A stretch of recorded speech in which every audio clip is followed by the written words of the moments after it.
I'm the wife of the oldest son, but that doesn't mean I want to get close to you, Nicole. I want to keep my distance." These were the words of my brother's wife when they had just gotten married. The three of us, my mother, my sister-in-law, and I, were having tea together. While I understand the importance of maintaining distance, I was shocked by her boldness in saying that to us so directly. The reason we were having tea was that my mother wanted to get along better with Amanda, but it seemed like Amanda didn't realize this, and I felt disappointed by her reaction. When we got home, I reflected on what happened. My mother smiled, but it was a lonely smile. She said Amanda was probably still feeling tense. "My name is Nicole. I'm 33 years old and work in an office. I've been living with my mother in our family home since my father passed away from illness 10 years ago. Both of my brothers have their own families, but I have no plans to marry yet. It's not that I don't want to, but I enjoy my job and am happy with my current life." One evening, my phone rang. It was my sister-in-law, Amanda, calling. She had just given birth to her first child. It was unusual for her to call me, so I was curious. When I answered, she said, "It's been a while, Nicole. I just had the baby, but you haven't contacted me." Normally, I would expect my sister-in-law to thank me for congratulating her on the baby, but instead, she started the conversation in such a blunt way. She is the same age as me and has been married to my brother for 7 years. He adores her, but I've never liked her. She often makes sarcastic comments and talks in a nagging way, though she doesn't act like this with my brother. "Hello, Amanda. It's been a while. I should have reached out sooner. Sorry about that. And congratulations on the baby," I said. I had been busy with work and thought she would be busy too after giving birth, so I hadn't contacted her, but now I realized I was wrong. I decided not to mention that I had once apologized to her before, and she responded rudely, saying, "Are you trying to brag about how busy you are? I only work part-time, so you don't need to show off." Of course, I wasn't trying to brag. I was just apologizing sincerely. She just snorted. "Well, whatever," she said. "You should come visit the baby soon. She's a cute little girl." I could tell that Amanda's real intention was for me to give a nice baby shower gift. I felt disheartened by her words. Although the baby is my adorable niece and her birth is something to celebrate, I couldn't help but wonder why Amanda had to make such unnecessary comments. I just wished she would let me congratulate her when I was ready and with genuine feelings. "Alright, I'll come visit with my mom on a day that works for you," I said. "Oh, please don't bring your mom. I'm not good with her. I already introduced her to the baby when we left the hospital, and we even got congratulatory money from her," Amanda replied. I was irritated by her words. It felt like she was saying the only reason to meet my mom was to give a gift, and the way she talked about my mom, her mother-in-law, was hurtful. "Okay, I understand," I said. "Please let me know a convenient day. And sorry, but I need to go now. I'm taking my dinner break." Amanda's rude comments weren't anything new, but I didn't want to feel more uncomfortable, so I just replied casually and ended the call. I felt uneasy about everything. When I came downstairs, my mom, who was preparing dinner, saw my scowl and tilted her head. I thanked her for the meal and told her about the conversation with Amanda. I was upset and needed to vent. "Well, that's too bad, but there will be plenty of chances to see the baby," my mom said calmly, as if she wasn't bothered by Amanda's words. "It's been a long time since she married your brother, and her attitude is just too much," I said. "Your anger on my behalf makes me happy. By the way, I couldn't give it to you the other day because I wasn't ready, but could you take this with you as well?" my mom added, still wanting to give an extra gift, despite hearing my complaints. I smiled bitterly at the wrapped present. "Mom, you're really too kind." "Alright, I'll make sure to take it. It's for the baby, after all," I said. My mom nodded with a smile. There's a lot to think about when it comes to my sister-in-law, but it's for my adorable niece. I decided to think of it that way. On the day I went to Amanda's house, I ran into my younger brother's wife, Emily, on the way.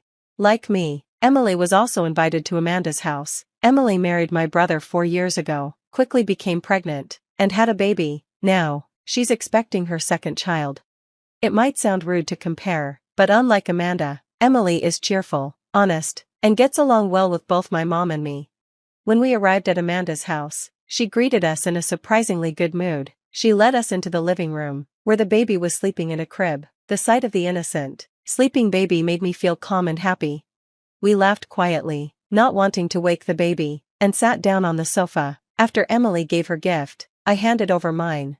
I brought some blankets, toys, and a baby outfit that my mom made, I said. Amanda unwrapped the clothes my mother had made, and after looking at them, she sighed heavily. Handmade? That's worse than trash, she said. Why does she give us such a cheap gift? The other things aren't great either. I'm so disappointed. She carelessly threw the handmade clothes on the floor. My other sister-in-law quickly picked them up. That's so terrible. Our mother-in-law took so much time making these and wrapped them so neatly. If you don't want them, I'd be happy to take them, Emily said. Amanda just laughed dismissively at Emily's words. Really? She replied. If you want them that badly, go ahead, Amanda said, her tone clearly condescending. If you think they're worth keeping, please do. I'm sure my mother would be happy too, I responded. At my words, my other sister-in-law's face lit up. I'm so happy. These are like high-end brand clothes. When the baby is born, I'll dress them in these. I can't wait.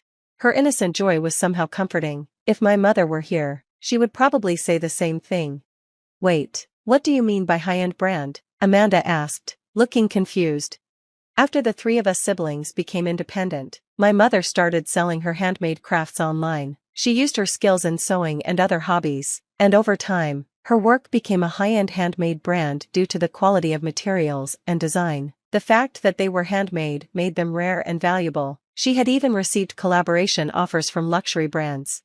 Amanda had never shown interest in me or my mother and kept her interactions to a minimum, so she didn't know about any of this. My brother should have known, but maybe he didn't think it was important to mention. After I explained, Amanda looked surprised. I never heard about that. Wait, that changes things. Give it back. She tried to grab the clothes back from my other sister-in-law, but I quickly stepped in between them and stopped her. What would you do if something happened to Emily or her unborn baby? I asked sharply. My words seemed to strike a nerve with Amanda. Her face turned red, and she started venting her emotions like steam from a kettle. No one would think clothes made by my mother-in-law as a hobby would be high-end. It's like a trick. You sly woman, she yelled. Nicole gets to do what she loves, even though we're the same age. It's not fair, she continued. Emily had a baby right away and is already expecting her second. It's so sneaky. Show some consideration and hold back a little. In short, that was her rant. Most of it had nothing to do with the current situation, and it seemed like the majority of it was jealousy towards me and Emily. I finally understood why she was always so harsh towards my family members, except my brother. After getting married, Amanda quit the job she loved and switched to part-time work so she could focus on housework and trying to have a baby. During this time, she may have felt resentment towards me for being able to work and towards my other sister-in-law for getting pregnant so quickly, but that's a separate issue. However, just because she's feeling this way doesn't mean she can say whatever she wants or ruin someone's heartfelt gift, whether it's high-end or not.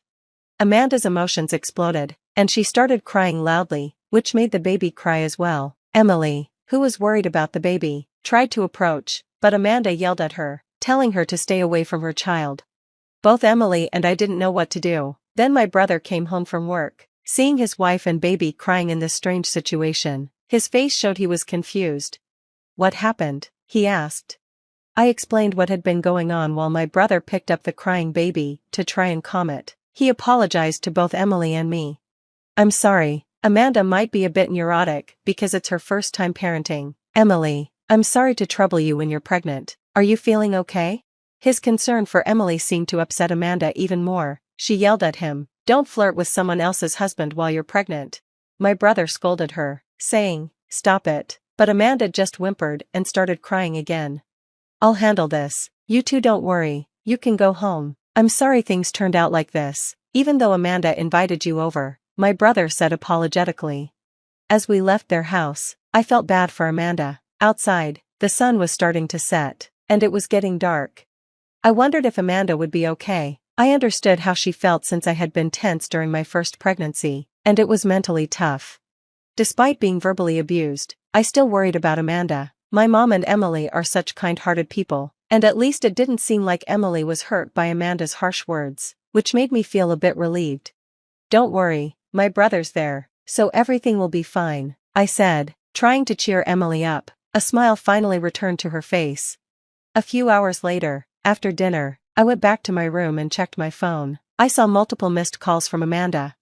Yikes, I thought. I had a bad feeling about it. Hesitating for a moment, my phone vibrated again, and her name appeared on the screen. I wanted to turn off my phone, but knowing I had to deal with it, I answered the call. "Why didn't you answer sooner?" Amanda said, sounding clearly irritated. "I was having dinner," I replied. "What is my brother doing?" she asked. "He's in the bath now." I could tell she expected my brother to stop me from answering her calls. I could understand why she'd think that. My brother takes long baths, so Amanda probably wanted to complain about something while he wasn't around. Even though I had an idea of what was going on, I asked her, "So, what can I do for you?" "Send another set of baby clothes," she said. I couldn't help but blurt out, "What? Are homemade clothes worse than trash?" "Stop nagging," she replied. "It's a high-end brand, right? I want to brag about it on SMS. Ask your mother to make another one." I sighed, tired of her ridiculous request. It was even more absurd than usual. I wasn't expecting her to apologize, but this was too much. As I struggled to find the right words, she became even more aggressive. "What's with the sigh? Emily says she's already gotten hers, and everyone else has theirs too." From her words, I could tell she had called my other sister-in-law before me. She probably claimed the clothes as her own and tried to take them, not realizing how ridiculous she sounded. I couldn't help but burst out laughing. "Laughter, shame on you, Amanda, throwing my mother's heartfelt gift on the floor, calling it worse than trash, and then changing your attitude when you find out it's a high-end brand. Aren't you embarrassed as an adult? If you really want it, apologize to my mother and ask her yourself." I had never been harsh with Amanda before. I always tried to be considerate of my mother and brother, but I had reached my limit. My mother knew the whole story about giving the baby clothes to Emily, and I didn't like that Amanda thought she could just ask for them. She should bow her head and ask for it herself once in a while. "So, you're saying all those mean things because it's about my child?" she asked, her voice shaking. "It has nothing to do with that," I replied, but she fell silent, and I could hear her sobbing on the other end of the line. She seemed to be very sensitive when it came to being criticized. "Everyone is so cold. I finally gave birth to a baby, and nobody's pampering me. I'm blocked by Emily, ridiculed by you, and my husband won't even take my side. In the end, only David is on my side." Her mentioning an unfamiliar name made me question what I had just heard. I was shocked to hear that even gentle Emily had blocked her, but she must have said something terrible to her on the phone. "Wait, who's David?" I asked. At my question, she gasped, realizing she had let something slip. She seemed to panic. As I waited for her to speak, I heard my brother's voice asking, "What's going on?" He must have just gotten out of the bath. Amanda was startled and stammered, "No, no, no, that's not David. He's just an online friend. You're misunderstanding things." I didn't know what the misunderstanding was, but Amanda was desperately trying to make excuses. Suddenly, I heard my brother's voice as he took the phone from her. "You're talking to Nicole." "Sorry, Nicole, but I need to talk to her for a moment." His voice was lower and angrier than usual. I agreed and hung up. It seemed like things were about to get worse. Later, my brother came to our house to tell us he was getting a divorce. First, he apologized for his wife's treatment of our mother's handmade clothes, which she had called trash. Amanda had always looked down on Emily, my mother, and me, so it was ironic that she felt belittled by a handmade gift. After the phone call, my brother confronted Amanda about the mysterious David. Since my brother had been busy with work, she had met David online and eventually cheated with him in person. Amanda confessed everything. She tried to justify it as a mistake due to loneliness, but that excuse didn't hold up. I knew my brother had been trying to balance work and family life, and it broke my heart to think about his feelings. Even my usually calm mother showed anger toward Amanda. They decided to do a DNA test on the baby, just in case. I never imagined that a simple visit to deliver a baby gift would lead to all of this. In the end, the DNA test proved that the baby wasn't my brother's. He received a large amount of compensation from Amanda and her lover, and the divorce was finalized. Amanda was also dumped by her lover and would likely have to work day and night to support herself. At least the baby would be raised by her sensible grandparents, not Amanda. 3 years have passed. My mother's handmade clothes and accessories are still loved by many. Emily and I are, of course, longtime fans. I got married last year and am now pregnant. My mother is already excitedly planning the baby's clothes. My brother, deeply hurt by what happened with his wife, has recently found a new girlfriend. I sincerely hope that he will find true happiness this time. Later, my brother came to our house to tell us he was getting a divorce. First, he apologized for his wife's treatment of our mother's handmade clothes, which she had called trash. Amanda had always looked down on Emily, my mother, and me, so it was ironic that she felt belittled by a handmade gift.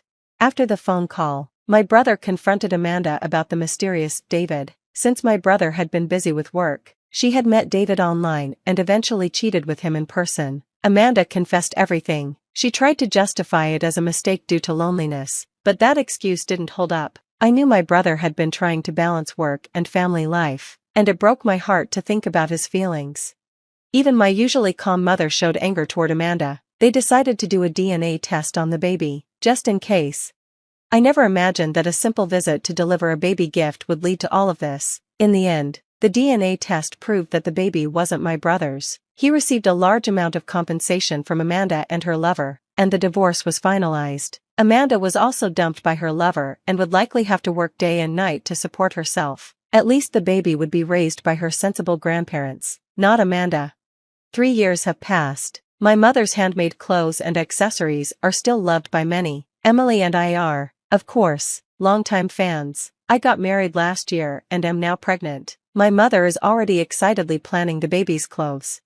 My brother, deeply hurt by what happened with his wife, has recently found a new girlfriend. I sincerely hope that he will find true happiness this time.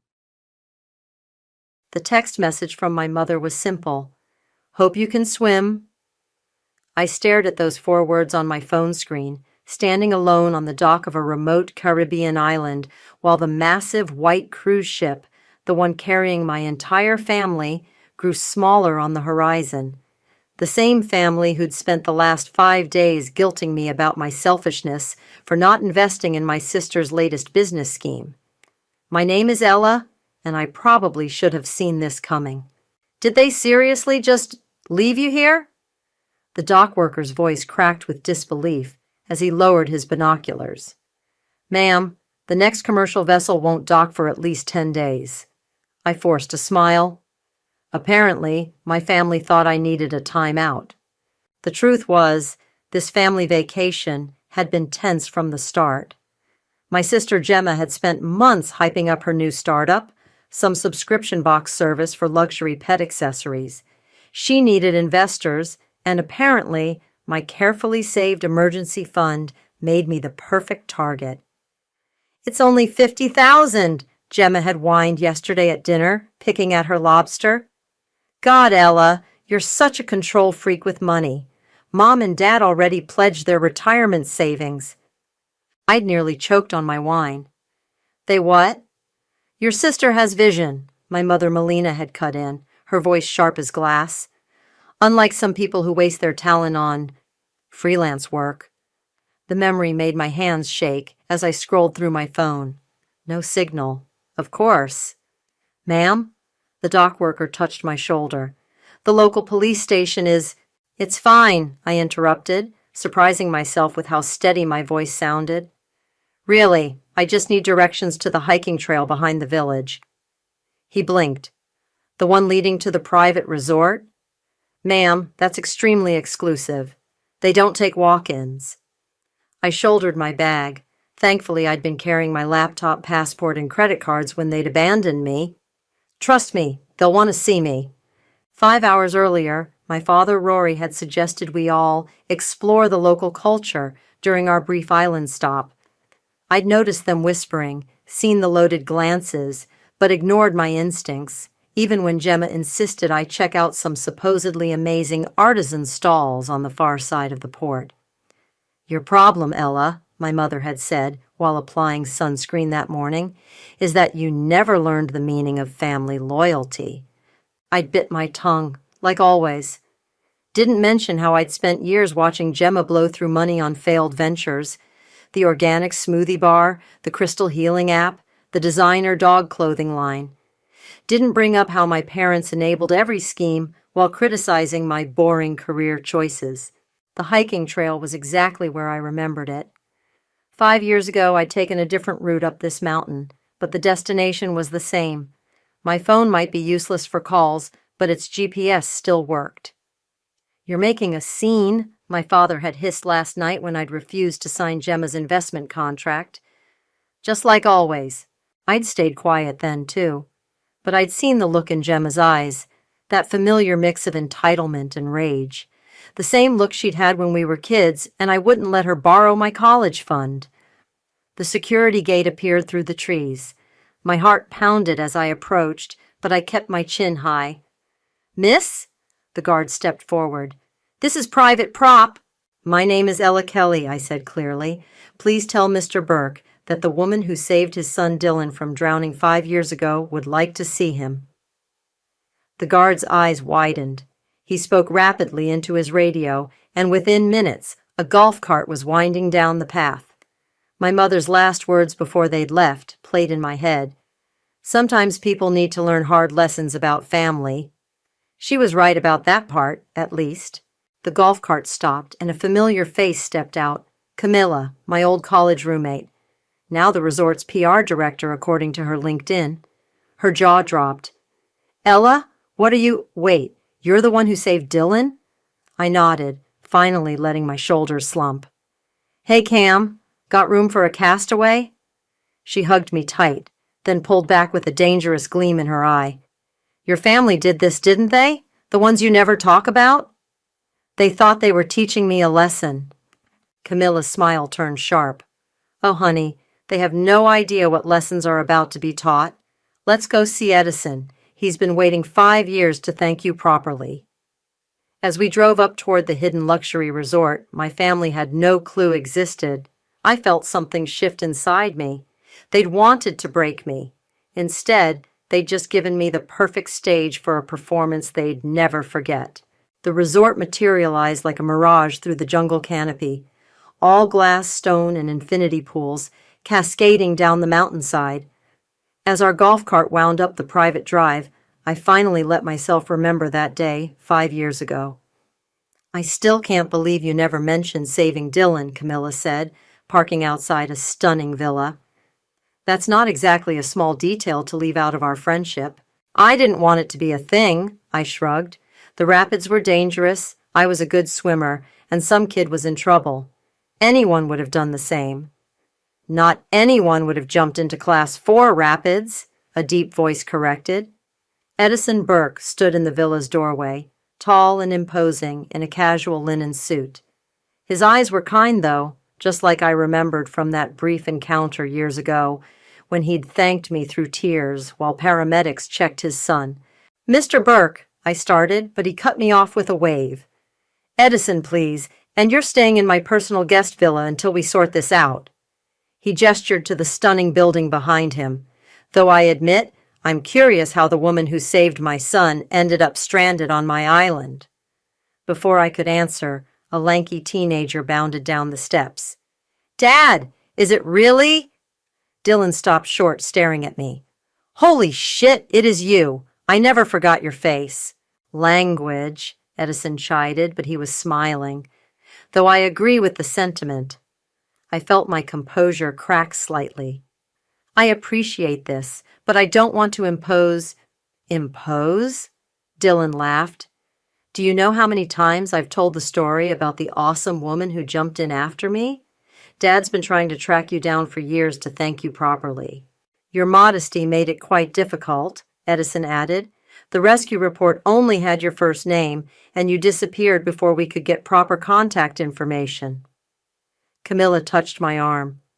"Tell them what happened today, Elle." So I did.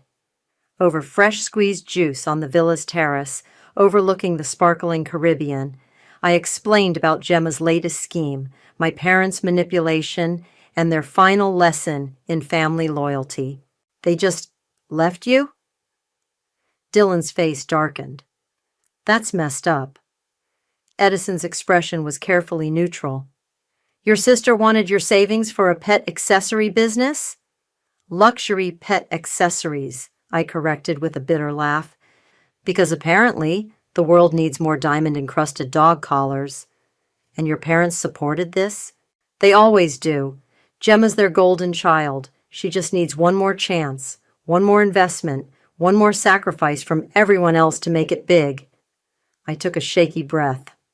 "I'm sorry. I shouldn't dump all this. Stop apologizing, Camilla interrupted. She turned to Edison. What resources do we have to work with? Edison's smile turned subtle. Well, I do own this resort, and the 3 others in the Caribbean chain, and I have some influence with various cruise lines and travel agencies. He paused. Why do you ask? Camilla's grin was wicked. Because I'm thinking it's time Ella's family learned about karma. I couldn't ask you to, I started. You're not asking, Edison said firmly. Consider it 5 years of accumulated interest on a debt I've been waiting to repay. He pulled out his phone. Stephanie, please come to the villa. We need to discuss some special arrangements for our newest VIP guest. Dylan bounced in his seat. Can I help? I'm really good at making entitled people uncomfortable. Dylan, Edison warned, but his eyes sparkled. An elegant woman in resort attire appeared within minutes. Mr. Burke? Oh, she spotted me. Is this... Stephanie, meet Ella. She's our honored guest, and her family may be requiring some of our special customer service protocols. Stephanie's professional smile turned knowing. The ones we use for particularly difficult guests, I'll alert the staff immediately. My hands trembled slightly. I don't want anyone to lose their jobs over this. Oh, honey, Camilla squeezed my shoulder. The only people about to lose anything are the ones who thought they could abandon you here. Edison nodded. Sometimes the best revenge isn't about causing pain, it's about showing people exactly who they underestimated. I looked around at these people, virtual strangers except for Camilla, all ready to help me without hesitation. The contrast to my own family's betrayal made my throat tight. I don't know what to say, I whispered. Say you'll let us help, Dylan insisted. Say you'll let them see what they threw away. Camilla leaned forward, her expression serious. Do you want to ruin them, or just make them wish they hadn't been born? I thought about my mother's last text, about years of manipulation and guilt, about being the family disappointment for choosing stability over Gemma's chaos. Both, I said quietly. I want both. Edison's smile was sharp. Then let's begin. Mechanical issues? I raised an eyebrow at Camilla, who was lounging beside me at the infinity pool. How unfortunate for them. She smirked over her tablet. Apparently, the cruise ship's navigation system encountered some unexpected errors. They're stuck at the next port for at least 48 hours. She turned the screen toward me, showing the cruise line's CEO making a formal apology. Pure coincidence, I'm sure, Stephanie added, appearing with fresh towels and a tray of coconut water. Just like the mysterious cancellation of their premium dining packages and spa reservations. I adjusted my new designer sunglasses, a gift from the resort's boutique. And their attempt to book rooms here? Sadly, we're completely full, Stephanie's voice dripped with false sympathy. Though I did recommend some lovely alternative accommodations in the village, the ones without air conditioning? Dylan plopped into a nearby chair, grinning. Dad says the power rationing there is especially strict this time of year.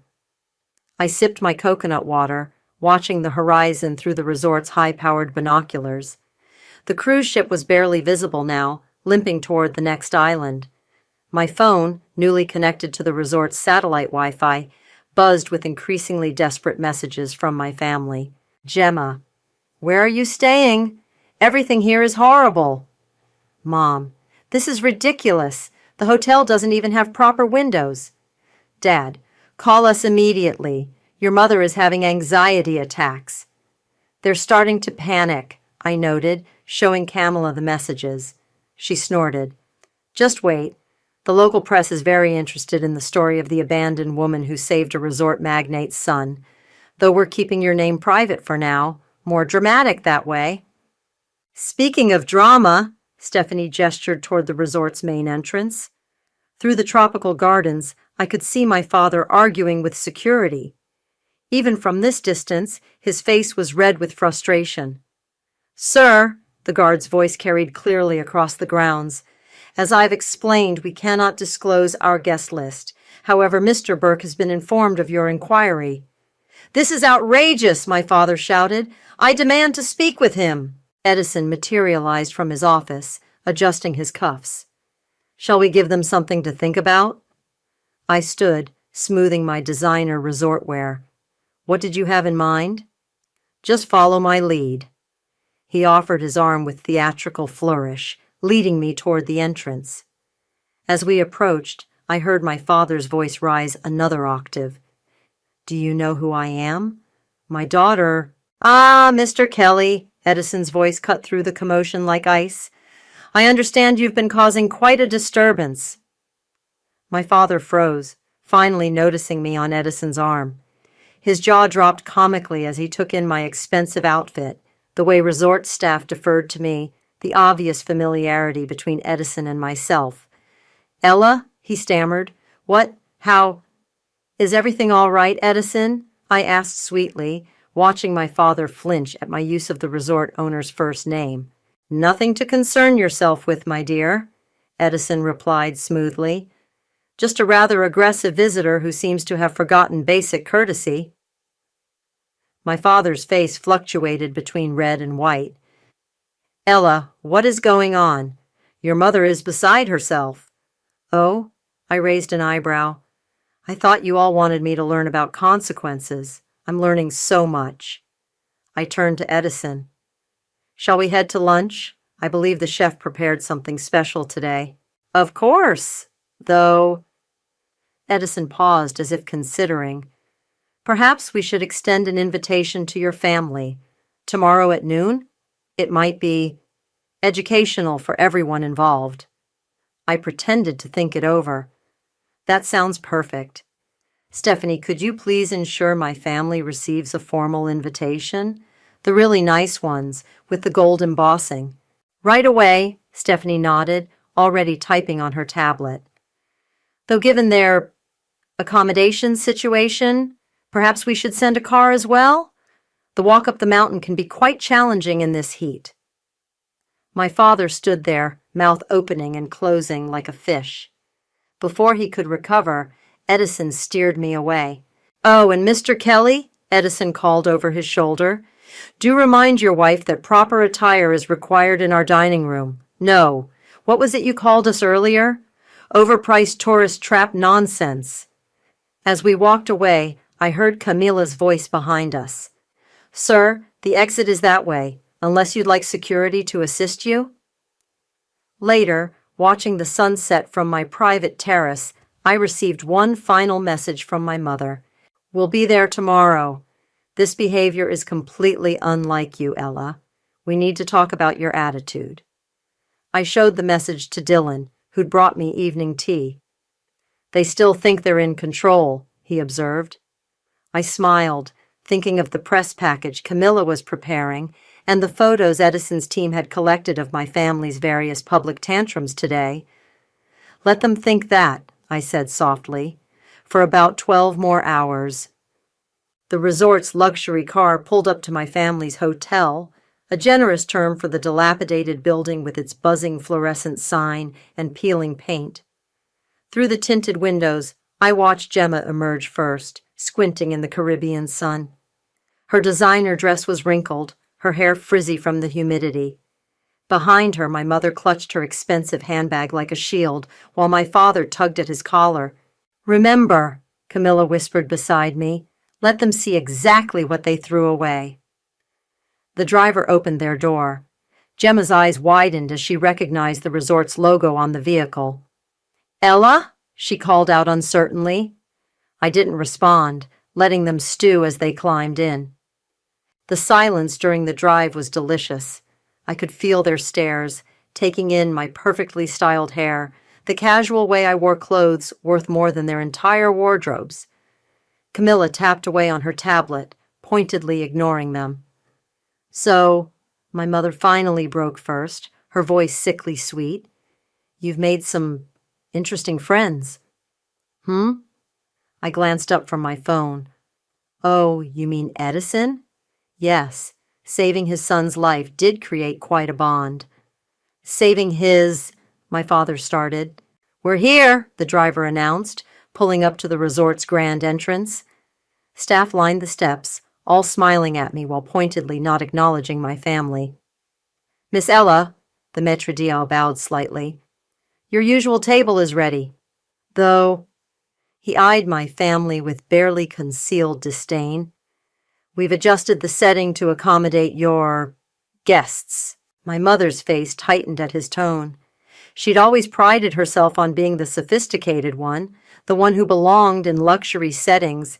Now she was being treated like an unwanted intruder. "Thanks, Marcus," I smiled warmly. "Could you have someone bring my family some water?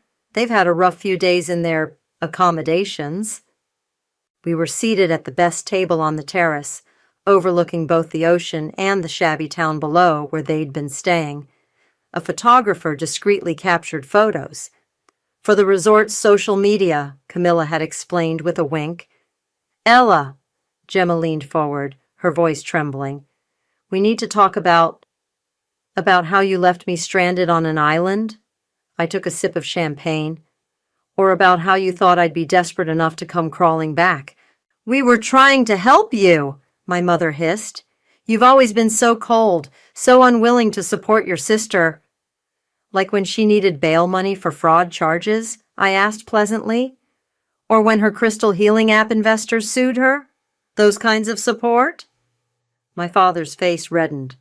"Now listen here." "No, you listen." My voice stayed calm, but every head at nearby tables turned. "Did you know Edison's been trying to thank me properly for 5 years, for jumping into rapids to save his teenage son while everyone else just watched? But I never wanted recognition or rewards." I smiled. "Funny how life works out, though, isn't it?" "Miss Ella?" Stephanie appeared. "I hate to interrupt, but there's a small situation with your family's hotel booking." "Oh?" I raised an eyebrow. "It seems their credit card was declined, and given the rumors circulating about their behavior—" She let the sentence hang. My mother's face went pale.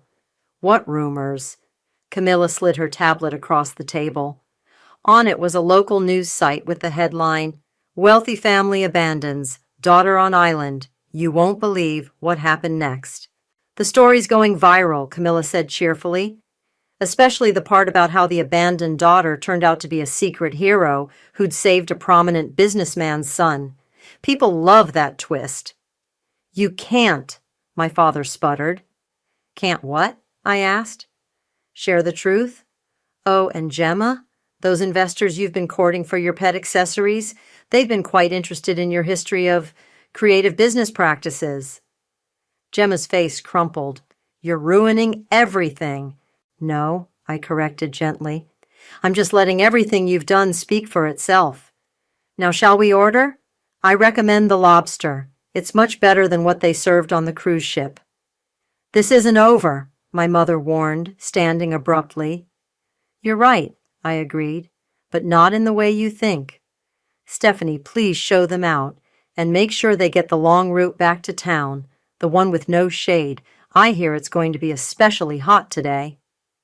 As they were escorted away, Dylan appeared with Edison. "That was intense," Dylan said, dropping into an empty chair. "But also kind of awesome." Edison nodded approvingly. "Sometimes the best revenge is simply holding up a mirror." "And sometimes," Camilla added, showing me her tablet's growing view counts, "the best mirror is making sure everyone else sees exactly what you've seen all along." I watched my family's retreating figures, remembering all the times they'd made me feel small, difficult, wrong. Now they were the ones shrinking, becoming tiny figures against the vast resort grounds they'd never belong in. "So," I turned back to my friends, "what's for dessert?" The invitation arrived at my family's budget hotel on cream-colored cardstock, delivered by a uniformed resort messenger. I watched through binoculars from my terrace as Gemma snatched it from the front desk, her hands shaking as she read. "You're really going to let them come back?" Dylan asked, adjusting the telescope he'd set up beside me. "Trust me," I smiled. "This is going to be worth it." The next morning, they arrived looking slightly more presentable, though still wilted from their trek up the mountain. The resort staff had arranged a beautiful brunch spread on the main terrace, complete with flowing champagne and fresh flowers. "Ella, darling," my mother rushed forward with open arms. I stepped back smoothly. "Please take your seats," I gestured to the table. "I believe we have some things to discuss." Yes, we do," Gemma jumped in, her voice trembling. "I've been thinking about everything, and I realize now how horrible we were. I was horrible. I really need your help, Ella. My investors are pulling out and—" "Because they discovered your history of fraud?" I asked pleasantly, pouring champagne. Her face went white. "How did you know about the fake credentials, the stolen designs, the misplaced crowdfunding money?" I took a sip. Amazing what people share when they realize they're not your only victims. "Now see here," my father started, but Edison chose that moment to appear. "Ella, is everything all right?" he asked, resting a protective hand on my shoulder. "Perfect," I smiled. My family was just about to explain why they thought abandoning me would be a good teaching moment. "We didn't abandon you," my mother protested. "We were trying to show you the importance of family loyalty." By leaving her on an island, Dylan appeared, phone in hand. "Sorry, I'm recording this for posterity. Please continue explaining how that makes sense." My mother's face tightened. "This is a private family matter." "Oh, but it's not anymore," Camilla interrupted, sliding into a seat. "See, people are fascinated by this story. The wealthy family who ditched their daughter because she wouldn't fund another scam? The daughter who turned out to be a secret hero? It's pure social media gold." "You can't prove anything about my business," Gemma said desperately. I pulled out my laptop. "Actually, your ex-partner was very helpful. Apparently, prison gave him a new perspective on honesty. He had quite a paper trail." "I've already alerted the relevant authorities," Edison added mildly. "They're quite interested in speaking with you, actually." My father stood abruptly. "This is blackmail." "No," I corrected. "This is consequences, something you always said I needed to learn about, remember?" "Please," Gemma started crying. "I'll lose everything." "Like you planned for me to lose everything?" I asked. $50,000, my entire savings. That was your goal, right? Leave me stranded until I gave in?" "We're your family," my mother whispered. "No," I set down my glass. "You're people who share my DNA. Family doesn't do what you did. Family doesn't spend years manipulating and gaslighting. Family doesn't abandon someone on an island as a lesson." Camilla's tablet chimed. "Oh, look, the story just got picked up by national news. Should I have them include the part about the fraudulent investment scheme?" "You wouldn't," Gemma gasped. "Try me," I smiled. "I learned from the best after all. You taught me all about family loyalty, remember?" "What do you want?" my father asked, defeated. "Nothing," I stood up. "That's what you never understood. I don't want anything from you. Not anymore. I just want you to live with the consequences of your choices, just like you always said I should." "Edison," I turned to him. "Would you mind having security escort my former family out? I believe they have a long walk back to their hotel." "With pleasure," he nodded to the waiting guards. "Oh, and Mom?" I called as they were led away. "Remember that text you sent? Hope you can swim?" Turns out I didn't need to, but watching you drown in your own mistakes has been educational. After they left, Dylan high-fived me. "That was epic, though they seemed to break pretty easily." "Bullies usually do," Camilla observed, "when someone finally stands up to them." I watched through the windows as my family was escorted off the property, their shoulders slumped in defeat. Part of me felt hollow, but a stronger part felt free. "You okay?" Edison asked quietly. "Yeah," I smiled. "For the first time in years, I really am." "Good," he checked his watch, "because the press conference starts in an hour, and I think it's time the world met the real Ella." I straightened my shoulders, ready to tell my story, not as the family disappointment, but as the woman who'd saved herself. The press conference was supposed to be simple. Edison would introduce me, I'd share my story, and we'd control the narrative. But Gemma had other plans. "She's ruining my life!" The shriek cut through the resort's conference room just as Edison finished introducing me. My sister burst through the doors, mascara streaking down her face, clutching printouts of news articles. The reporters' cameras swiveled like hungry predators. "Security," Edison started, but I touched his arm. "No," I said quietly. "Let her speak." "My own sister," Gemma stumbled forward, waving the papers. "She's always been jealous of me, always trying to sabotage my success." A reporter raised her hand. "Miss, are you the sister who left her stranded on the island?" "She's twisting everything." Gemma spun toward the cameras. "I'm an entrepreneur. I have vision. But Ella, she's always been difficult, always so superior with her responsible choices and her stable career." She made air quotes, voice dripping with disdain. Another reporter leaned forward. "So you deny abandoning her here?" "We were teaching her a lesson about family." The room went silent. Cameras clicked rapidly. "Could you elaborate on that lesson?" the first reporter asked, pen poised. Gemma didn't notice the trap she was walking into. "She wouldn't invest in my business. $50,000. That's nothing. She has it saved, just sitting there, being selfish.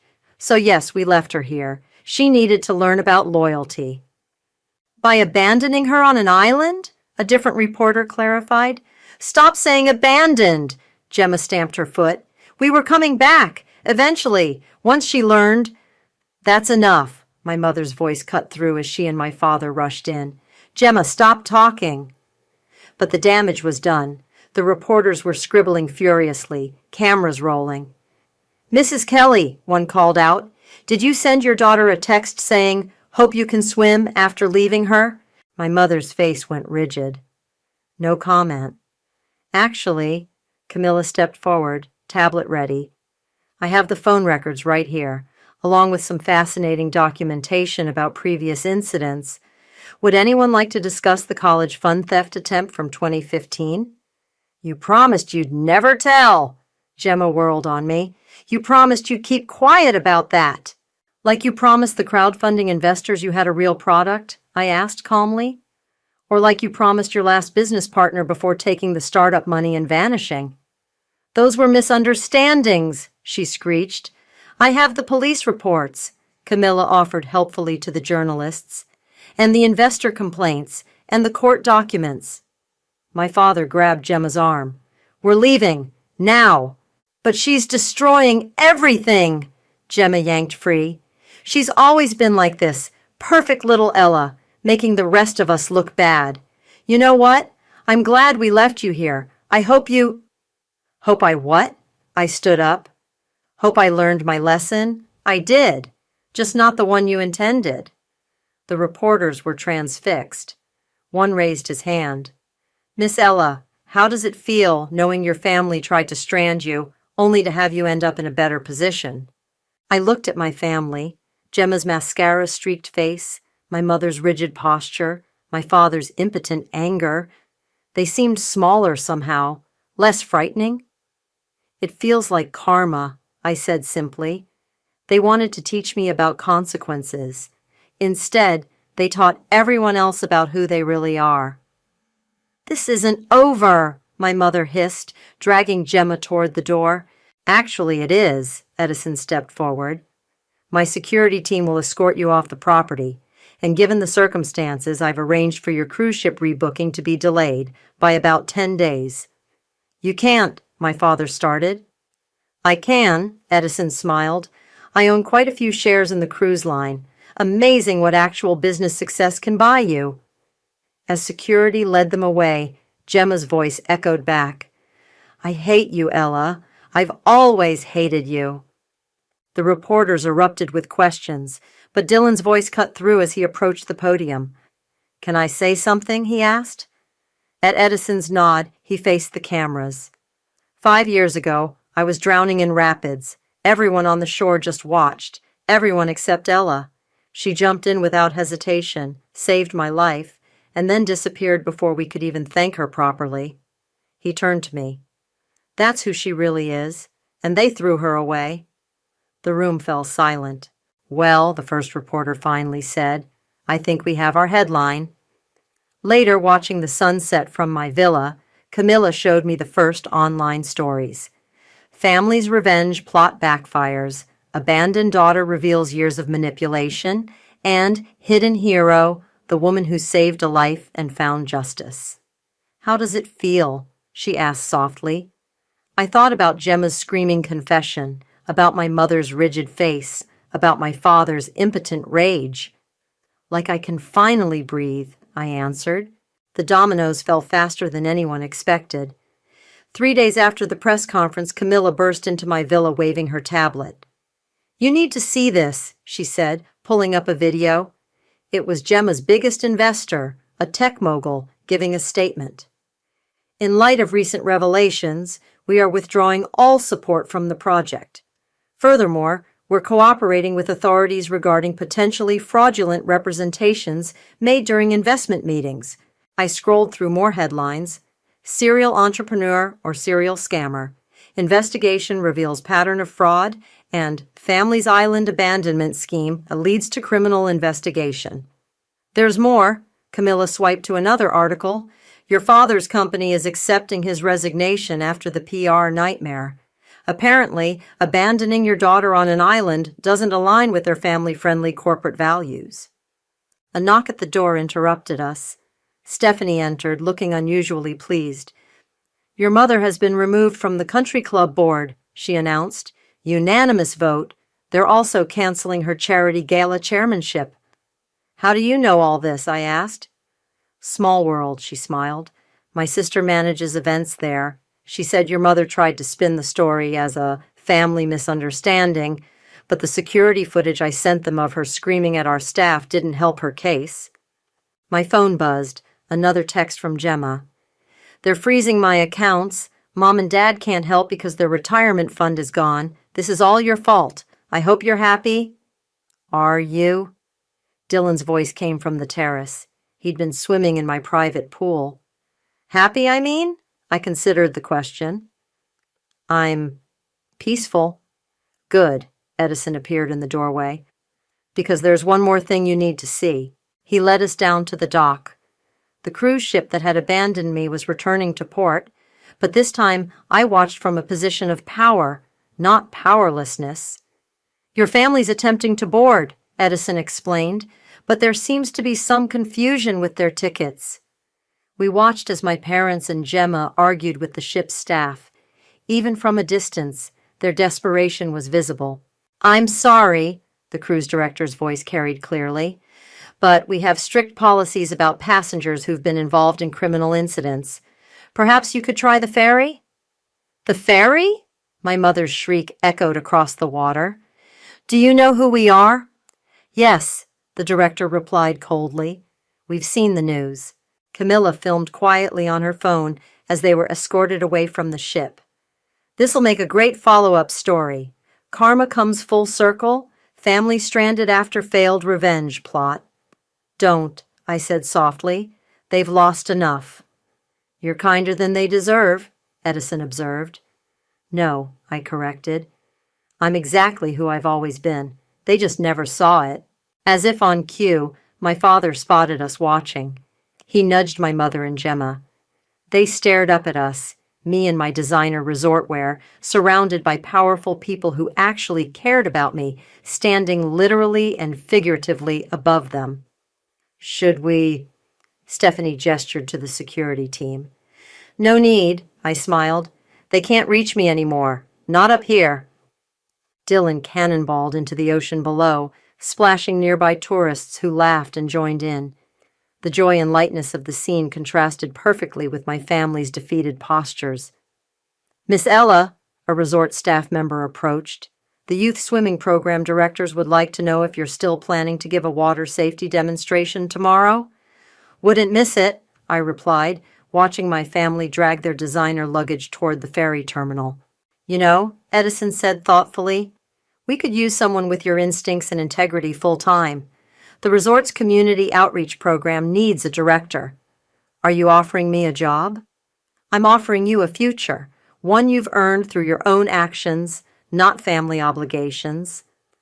I looked around, at Camilla's proud smile, Dylan's playful splashing, Stephanie's efficient competence, and Edison's quiet strength.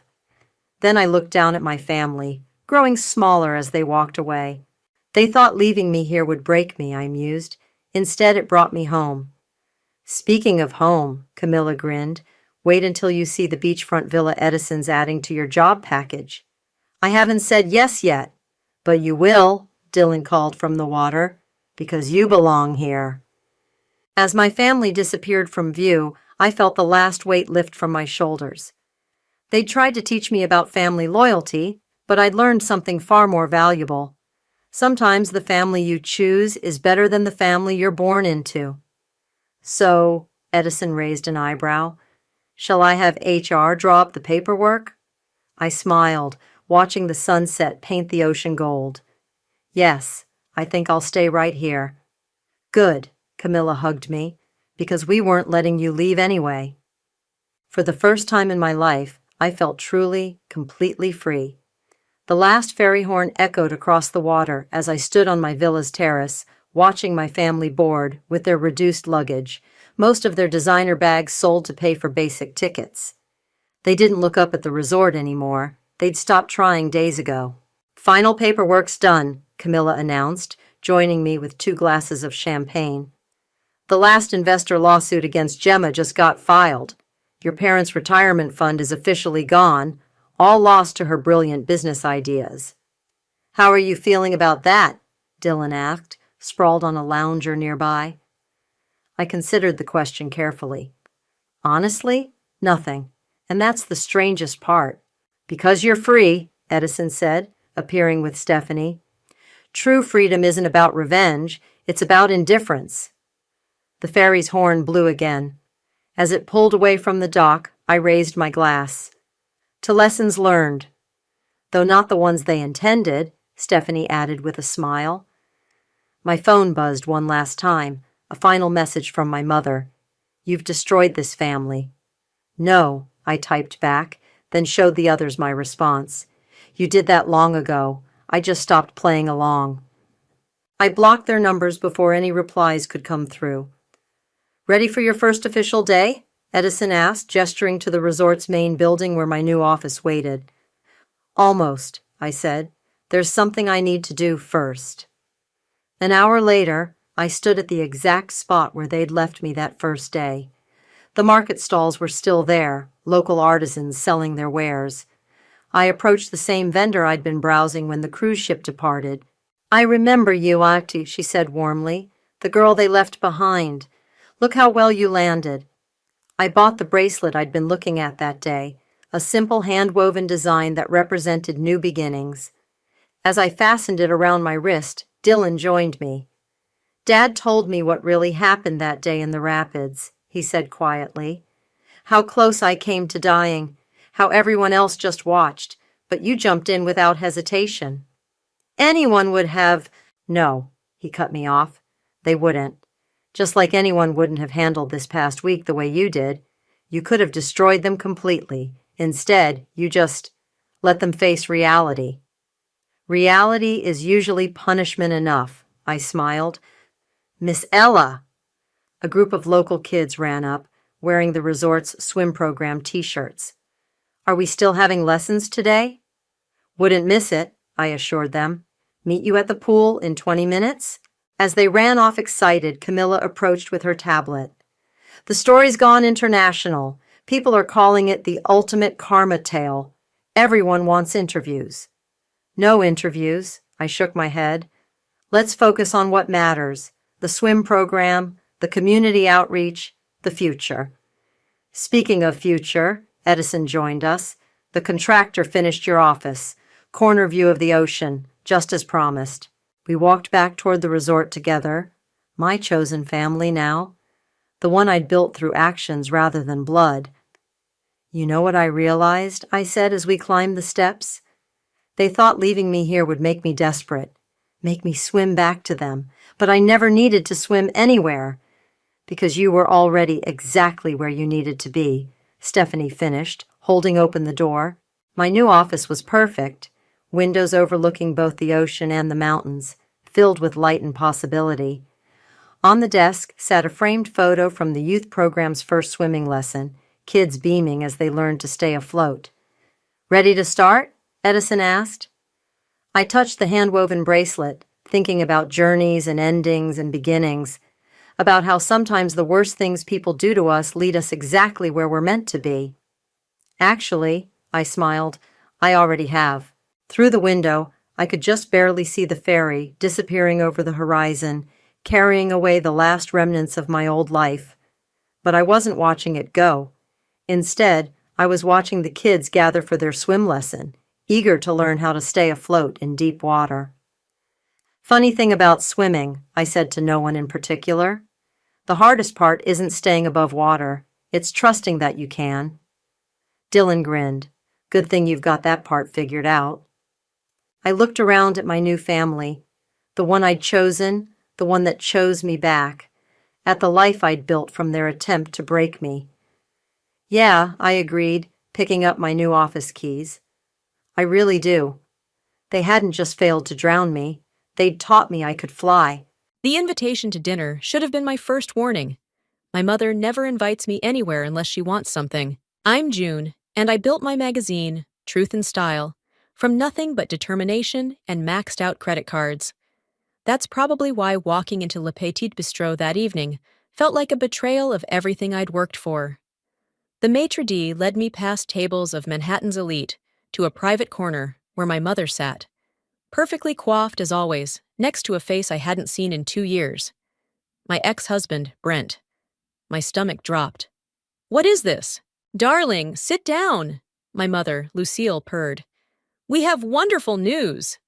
I remained standing, my hands gripping the back of the empty chair. "Brent, what are you doing here?" He flashed that smile that once made my knees weak. Now it just made me nauseous. "Please, June, let's be adults about this." "Adults? Like when you emptied our joint account before serving me divorce papers?" "June!" My mother's voice carried that familiar sharp edge. "You're making a scene. Sit." I sat, but only because the waiters were starting to stare. A glass of wine appeared before me. They'd already ordered my favorite. Of course they had. "We wanted you to be the first to know," my mother began, reaching for Brent's hand. The diamond on her finger caught the light, and suddenly I couldn't breathe. "Brent and I are engaged." The wine glass froze halfway to my lips.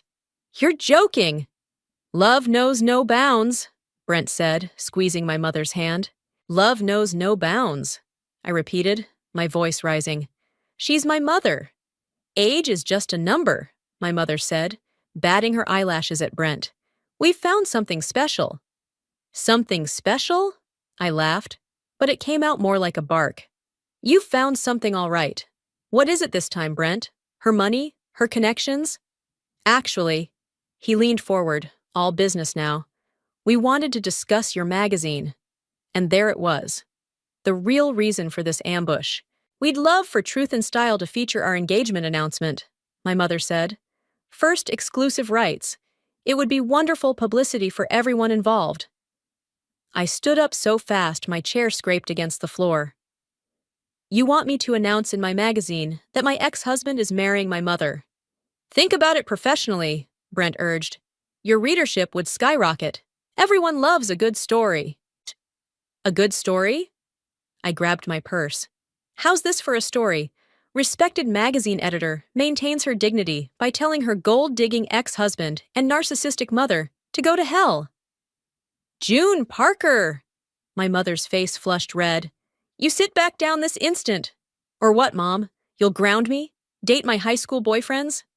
A few heads turned our way. Brent stood, trying to play peacemaker. "Let's all calm down." "Don't you dare tell me to calm down," I hissed. "You divorced me, disappeared for 2 years, and now you're engaged to my mother? And you want me to publicize it?" "Darling," my mother reached for my hand, but I pulled away. "We're family. This could be good for all of us." "Family?" I laughed again, and this time it sounded slightly hysterical.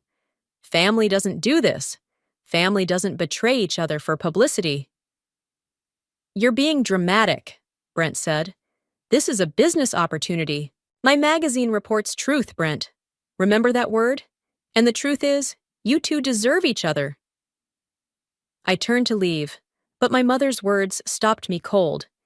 If you walk away now, you'll regret it. We can make things very difficult for you. I looked back at them. My mother with her perfectly arranged hair, Brent with his calculated smile. They thought they had me cornered. They thought wrong. You know what? Go ahead. Try to make things difficult. But remember, I own a magazine. I have a platform. And unlike you two, I'm not afraid of the truth. As I walked out of Le Petit Bistrot, my phone buzzed. It was Emma, my best friend and head of marketing. How bad was it? She asked. Remember when I said my life couldn't get any more complicated? That bad? Worse. I flagged down a taxi. Meet me at the office. We need to talk strategy. Strategy for what? I watched my mother and Brent through the restaurant window, already huddled together, probably plotting their next move. For war. They're doing what? Emma nearly spilled her coffee across my desk. It was midnight at the Truth and Style offices, and we'd been strategizing for hours. Getting married, I repeated, rubbing my temples. And they want me to announce it in the magazine like it's some kind of fairy tale romance. That's... Emma searched for words. That's actually insane. My phone buzzed again. Another message from my mother. I ignored it, just like the previous 20. June? My assistant poked her head in. Edith from Style Weekly is here to see you. I straightened in my chair. Edith, at this hour? Emma's eyes narrowed. She's probably already heard. Edith swept into my office like she owned it, her designer heels clicking against the hardwood floor. June, darling, I was in the neighborhood and thought I'd stop by. At midnight? I asked. She waved her hand dismissively. Oh, you know how it is in publishing. We never sleep. She perched herself on the edge of my desk. I heard the most fascinating rumor about your mother and your ex-husband. Whatever you're planning to publish, Edith, don't. But darling, it's such a juicy story. The betrayal, the scandal. Our readers would eat it up. I stood up, matching her height. My personal life isn't for sale. Everything's for sale in this business, she smirked. If you won't give me the story, I'll find it elsewhere. Your mother seemed quite eager to talk when I called her earlier. Emma stepped forward. That's enough, Edith. Oh, look who it is. The loyal sidekick. Edith's smile turned predatory. Tell me, Emma, how does it feel watching your best friend's life implode? Get out, I said quietly. You know what's coming, June. Better to control the narrative than become its victim. After Edith left, Emma locked the door behind her. She's right about one thing. We need to control this narrative. I collapsed back into my chair. How? My mother and Brent are probably selling their story to every tabloid in the city right now. Then we beat them at their own game. Emma pulled up a chair. What if we run a series on modern relationships? Focus on trust, betrayal, family dynamics. We don't mention your situation directly, but we own the conversation. My phone buzzed again. This time it was Lewis, our investigative reporter. June, you need to see this. Now. Lewis burst into the office moments later, laptop in hand. Remember that tip we got last week about corporate fraud at Morris Industries? My mother's company. What about it? Look at these financial records. He turned the screen toward me. There's a pattern of suspicious transactions dating back 2 years, right around the time Brent disappeared. Emma leaned in. Are you saying... Brent's been embezzling from your mother's company, Lewis finished. But here's the kicker. These transactions? They're too sophisticated for one person. Someone on the inside had to help him. I felt the blood drain from my face. My mother. We need to verify everything, Lewis said. But if this is true... We could destroy them, Emma whispered. I stared at the numbers on the screen, remembering my mother's threat at dinner. We can make things very difficult for you. No, I said finally. We do this right. Get me concrete evidence, interview sources, follow every lead. June. Emma touched my arm. They're not showing you any mercy. Why should you? Because I built this magazine on truth, not revenge. I stood up, new determination flowing through me. If we're going to expose them, we do it with facts, not speculation. My phone lit up with a text from an unknown number. Your mother and Brent aren't what they seem. Meet me tomorrow at Central Park, 7 a.m. Come alone. Emma read the message over my shoulder. It could be a trap, or it could be exactly what we need. I grabbed my coat. Get Lewis to dig deeper into those financial records. I need to know everything about my mother's company for the past 2 years. What are you going to do? I headed for the door, my mind already racing with possibilities. I'm going to find out just how deep this betrayal goes. June, Emma called after me. Be careful. People who have everything to lose are dangerous. I thought about my mother's diamond ring, Brent's calculated smile, and Edith's threats. So am I. As I left the office, another text came through, this time from my mother. Last chance to do this the easy way, darling. Don't make me remind you where you came from. I typed back 4 words. Bring it on, Mom. Central Park at dawn was eerily quiet. I sat on a bench near Bethesda Fountain, watching joggers pass by and wondering if I'd made a mistake coming here. Ms. Parker?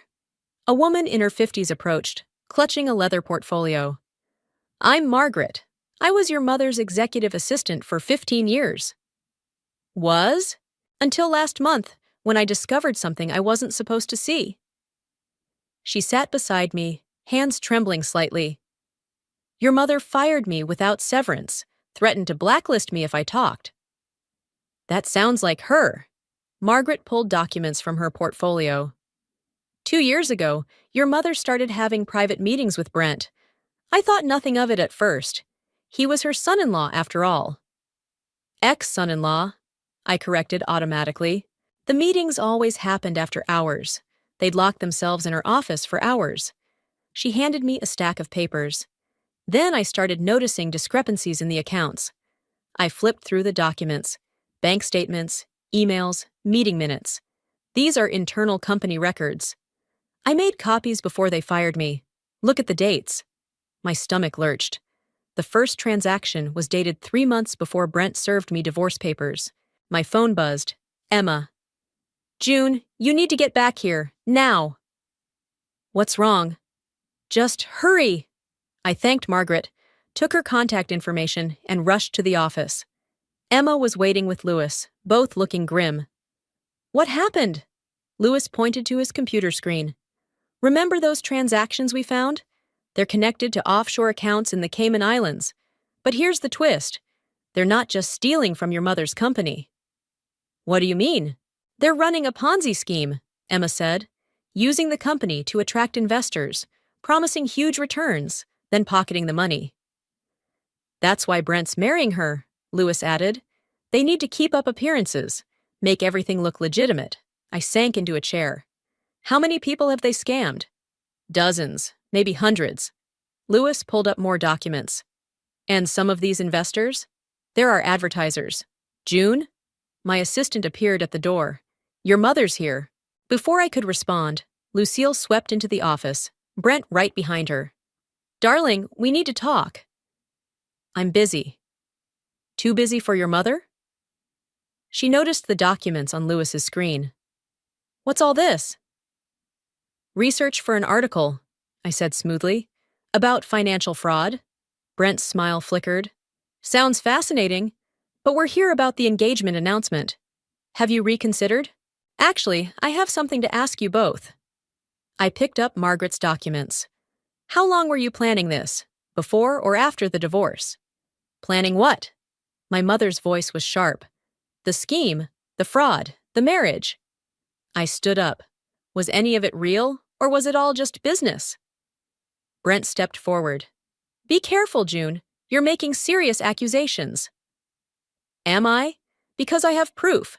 Bank statements, witness testimonies, offshore accounts. You're bluffing, my mother snapped. Try me. I met her gaze. How do you think your investors would react if they knew where their money really went?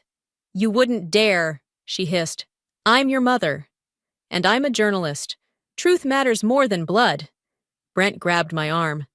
Think about what you're doing. We can make this worth your while. Emma moved between us. Take your hands off her. This isn't over, my mother warned, backing toward the door. You print one word about this, and I'll bury your magazine. After they left, Emma turned to me. You okay? No. I rubbed my arm where Brent had grabbed me. But I will be. June, Emma hesitated. There's something else you should know about Brent. What? Remember when I took that sabbatical last year? She swallowed hard. I was helping the FBI investigate a series of investment frauds. Brent was involved. He tried to recruit me, thinking I'd turn on you. The revelation hit me like a punch to the gut. Why didn't you tell me? The investigation was ongoing. I couldn't risk compromising it. She met my eyes.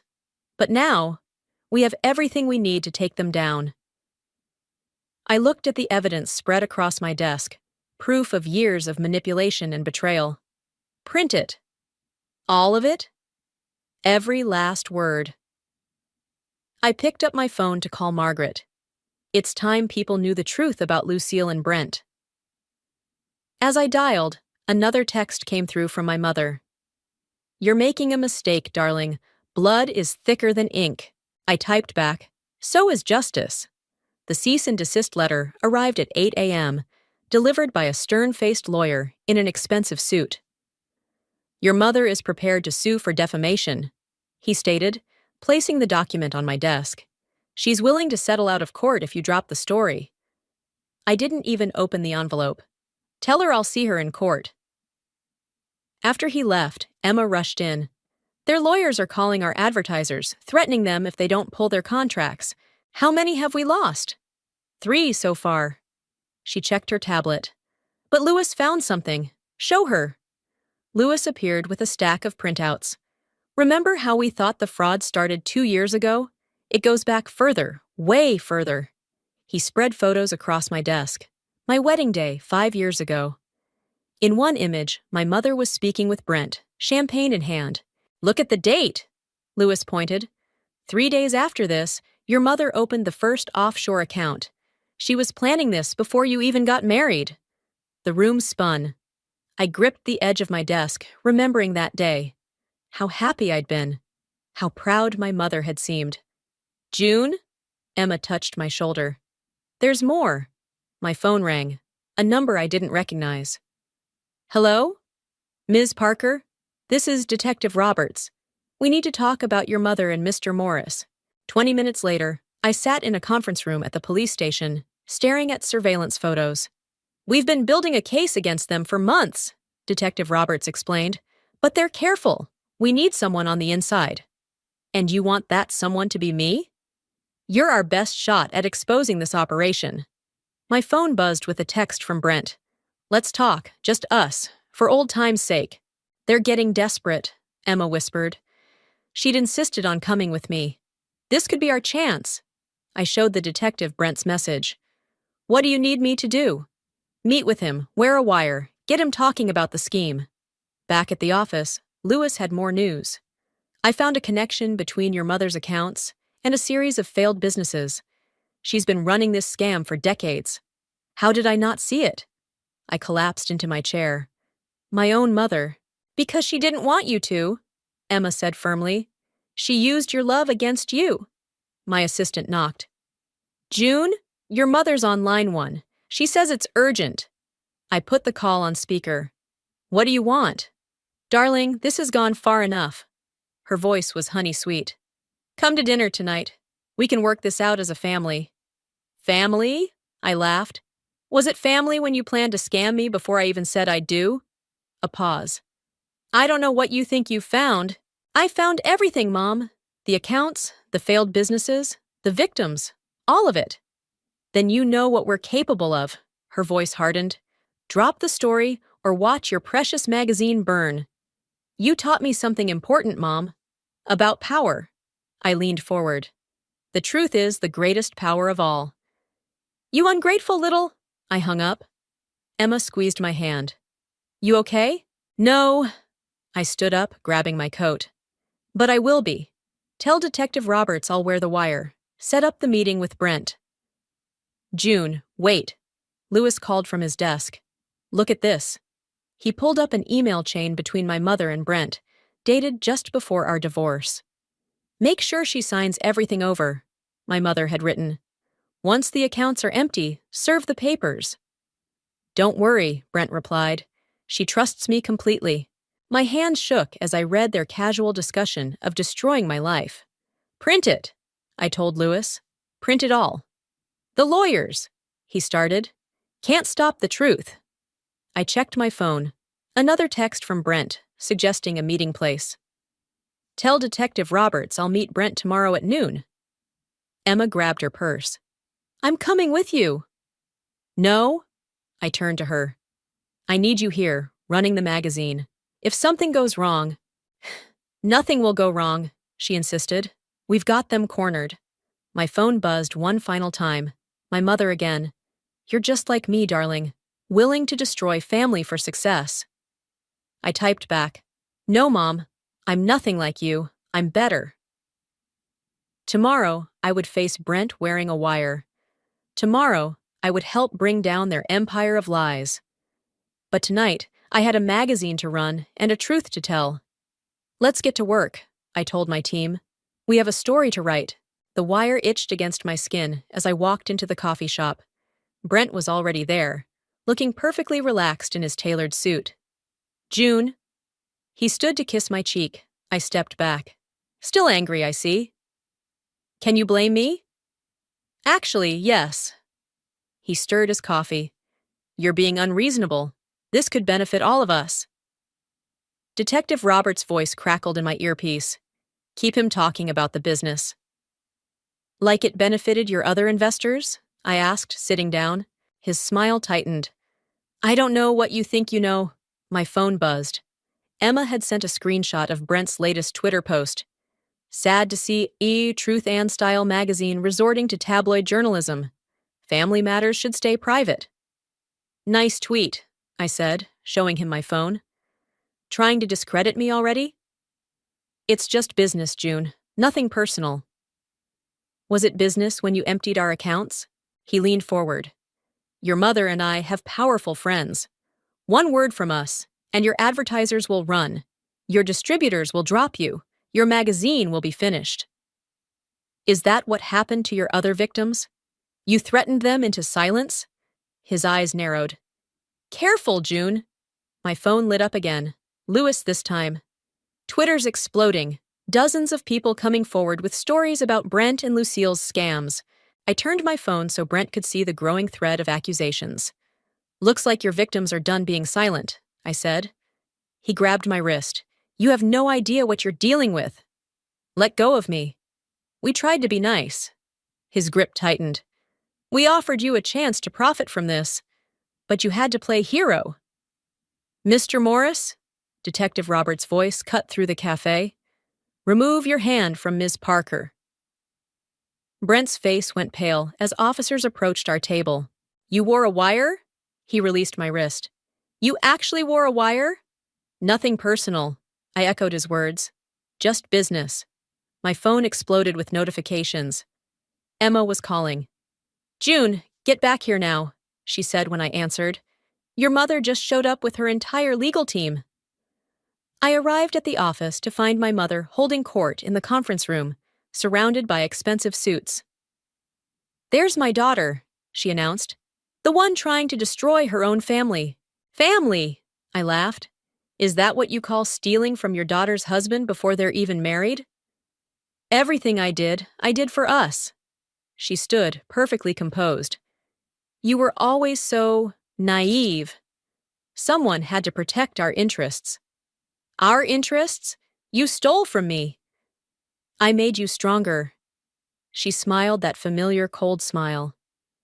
And now look at you, finally playing the game properly. This isn't a game, Mom. These are people's lives. People are pawns, darling. I taught you that. No, I stepped closer. You taught me what not to be. Her smile faltered. Your magazine won't survive this fight. Maybe not. I pulled out my phone, showing her the trending Twitter thread. But neither will you. Social media? She scoffed. Against my lawyers? Against the truth. I nodded to Emma, who started the projector. On the screen, Margaret appeared, holding up documents. Then more faces. Dozens of former employees, investors, all telling their stories of fraud and betrayal. What is this? My mother demanded. Your legacy, I said. Every victim, every scheme, every lie, all going live on our website in an hour. You wouldn't dare. Watch me. She grabbed her phone, furiously dialing. Brent, where are you? We need to... Her face went slack. What do you mean, arrested? I showed her the police photo of Brent in handcuffs. Like I said, Mom, the truth always comes out. I'll destroy you, she hissed. No. Emma stepped forward. You won't. Because while you were here threatening us, our story went viral. Every major news outlet is picking it up. My mother's lawyers exchanged nervous glances. It's over, Mom. I opened the conference room door. And this time, you can't buy your way out. As security escorted them out, my phone buzzed one last time. Detective Roberts. We have enough to arrest Lucille too. Officers are on their way. I watched through my office window as police cars pulled up outside. Are you okay? Emma asked softly. No, I admitted, but I will be. June? Lewis called from his desk. You might want to see this. On his screen, our story's view count was skyrocketing. Below it, thousands of comments poured in, all saying the same thing. Thank you for telling the truth. The numbers are insane, Emma announced, bursting into my office. 2 million views in 24 hours. Every major network wants an interview. I barely heard her, watching the live coverage of my mother's arrest on the office TV. She looked smaller somehow, being led away in handcuffs, her perfect makeup smeared. June? Emma waved her hand in front of my face. CNN is on line 1. Tell them no comment. I turned off the TV. We let the story speak for itself. My phone lit up. Edith from Style Weekly. I answered on speaker. Darling, I must say I'm impressed, she purred. Taking down your own mother? That's deliciously cold. What do you want, Edith? To offer you a deal. Merge our magazines. Together, we'd be unstoppable. Emma shook her head violently. Thanks, but no thanks, I said. Truth and Style stays independent. Don't be foolish. Your mother's lawyers will bury you in lawsuits. You'll need backing. Actually, Lewis appeared with a stack of papers. We won't. Look what just came in. He spread documents across my desk. Statements from investors, former employees, even other journalists, all offering to testify against my mother and Brent. Is that all? Edith asked, hearing the rustling papers. That's all, I said, hanging up. June! My assistant rushed in. You need to see this. She pulled up a video on her tablet. It was Brent, speaking from jail. His designer suit replaced by orange jumpsuit. June Parker ruined my life, he was saying. She's just like her mother, manipulative, ruthless. Turn it off, I said. No, wait, Emma pointed. Look at the comments. Below the video, thousands of responses flooded in. We see through your lies. Truth and Style exposed the real you. June Parker is a hero. My phone buzzed. Detective Roberts again. Ms. Parker, your mother's requesting to see you. Tell her no. She says she has information about other victims, people we don't know about yet. I looked at Emma, who nodded. Go. We'll handle things here. The police station was chaos. Reporters camped outside, cameras flashing as I walked in. My mother sat in an interrogation room, her designer outfit wrinkled, her makeup faded. Darling, she attempted her usual smile. You look tired. What do you want? To make a deal. She leaned forward. I know things, June. Things that could help your magazine grow even bigger. More victims? More stories, more scandals, things that would make your little exposé look like a gossip column. Detective Roberts watched through the two-way mirror as I sat down. And what do you want in return? Your support at my hearing. Tell them I cooperated, that I showed remorse. I studied her face, the face that had lied to me my entire life. Did you ever love me, or was I just another investment? For the first time, her mask cracked. Everything I did was for yourself, I finished. Always for yourself. I made you strong. No. I stood up. I made myself strong, despite you, not because of you. Back at the office, Emma was waiting with news. 3 major publishers called. They want to turn the story into a book. No, I said, sitting at my desk. June, we stick to what we do best, telling the truth. Lewis rushed in. You need to see this. Your mother's company records just went public. There are hundreds of victims, going back decades. My phone lit up with a text from an unknown number. Thank you for exposing them. They took everything from me. Now I can finally fight back. More messages poured in. Victims finding their voice, their courage. What do we do? Emma asked. I looked at my team. Emma, who'd stood by me through everything. Lewis, who'd dug until he found the truth. My assistant, who'd worked endless hours to help expose the fraud. We do our job, I said. We tell their stories, all of them. My phone buzzed one last time. Detective Roberts. Your mother's talking. Named names. This goes deeper than we thought. You've started something big. I thought about my mother in her prison jumpsuit, Brent's desperate video, all their carefully constructed lies crumbling. Emma, I called. Get the team together. We have work to do. What's the headline? She asked.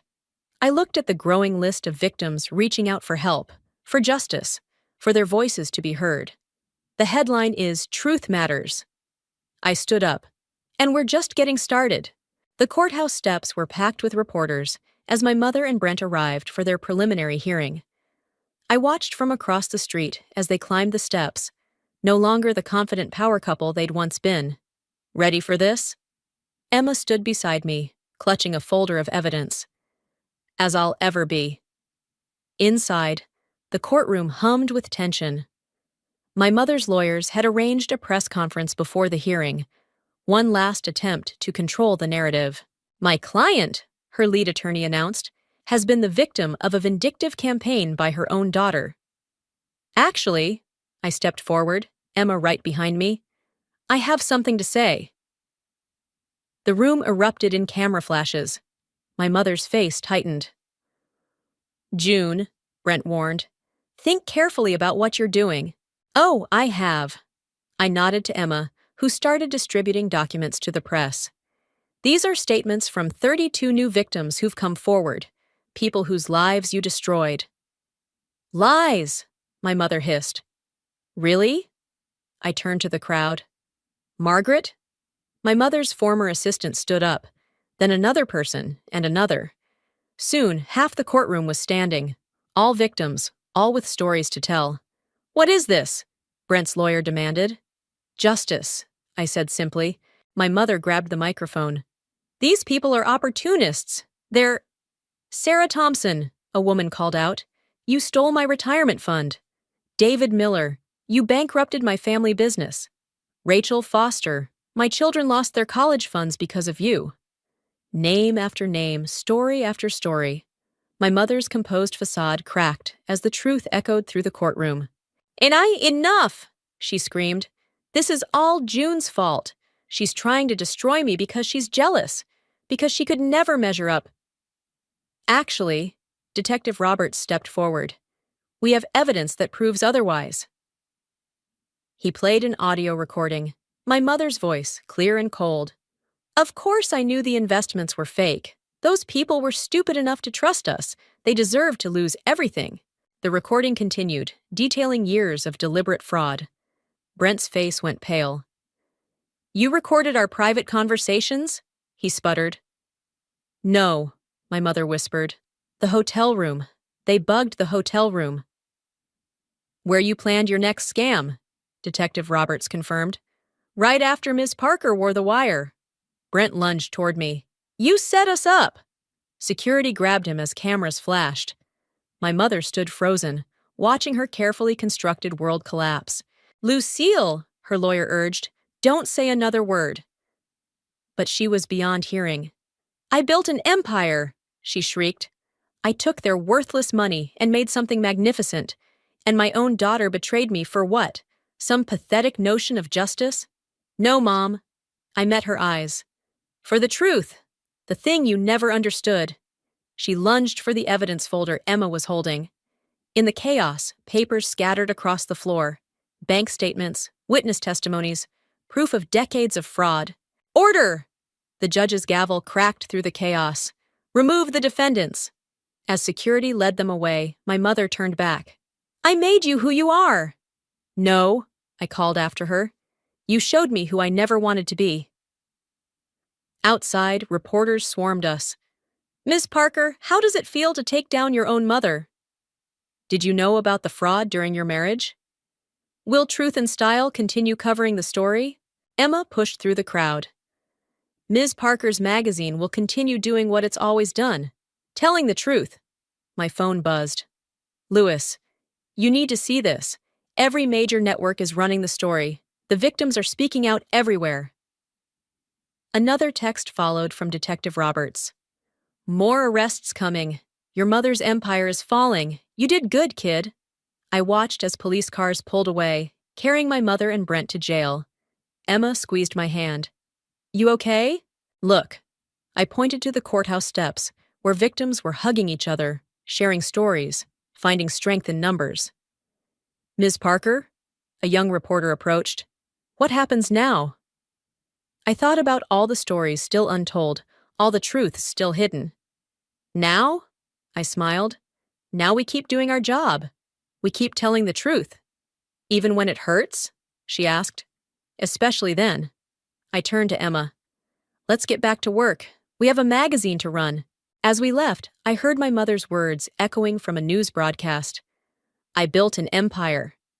She had built an empire, one of lies, manipulation, and greed. But watching it crumble, I felt only relief. Because sometimes, destruction is just another word for justice. And justice, like truth, was worth fighting for. The envelope arrived on my desk without warning. Prison stationery, my mother's elegant handwriting. Emma watched as I turned it over in my hands. You don't have to read it, she said. Yes, I do. Inside was a single page. Dearest June, the truth, since you're so fond of it. I'm proud of you. Not for destroying what I built, for building something stronger. Your magazine's latest issue is everywhere in here. The women in my block pass it around like contraband. They especially loved the piece about financial independence. Ironic, isn't it? Brent took a plea deal yesterday. He's testifying against everyone. The empire is truly fallen. You won. I won't ask for forgiveness. We both know better. But I will tell you this. Watching you fight back, watching you stand your ground, it was like looking in a mirror. Only you reflected something better. The investigators found more accounts. I've instructed my lawyers to return everything to the victims. It won't fix what I broke, but perhaps it's a start. Your mother, Lucille. June? Emma's voice pulled me back. The interview's here. Sarah Thompson walked in, our first victim to go public, now leading a support group for others. Thank you for featuring our story, she said, sitting down. More people come forward every day. That's why we're here.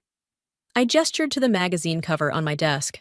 Rising from fraud, survivors share their stories. It's not just about the money anymore, Sarah said. It's about healing, about finding our voices. My phone buzzed. Detective Roberts. Thought you'd want to know. Brent's testimony led to 12 more arrests. Financial Crimes Task Force is calling it the Truth and Style Effect. Ms. Parker? My assistant poked her head in. The Journalism Awards Committee is on line 1. I waved her off. Take a message. Still avoiding the spotlight? Emma teased. The story was never about me. Speaking of stories, Lewis rushed in, laptop open. Remember those offshore accounts your mother mentioned? They're being liquidated. Money's flowing back to the victims. Sarah's eyes filled with tears. She really did it? She did. I handed her my mother's letter. People can surprise you. June, Emma called from her desk. You need to see this. On her screen, a video was trending. Victims gathering outside the courthouse, holding copies of Truth and Style. We're not victims anymore, one woman declared. We're survivors, and we're done being silent. My phone lit up. Edith from Style Weekly. Darling, I admit defeat. Your circulation numbers are extraordinary. The offer to merge still stands. I typed back. Still not interested. Truth isn't for sale. Ms. Parker? A young intern appeared. The new issue's ready for final approval. The cover showed a mosaic of faces. All survivors. All standing tall. The headline read, Breaking the Silence, a Community Rises. Perfect, I said. Run it. Emma studied my face. You okay? Better than okay. I picked up my mother's letter. She thought she was building an empire of money. Instead, she taught me to build something stronger. Truth, Emma smiled. Community, I corrected. Look.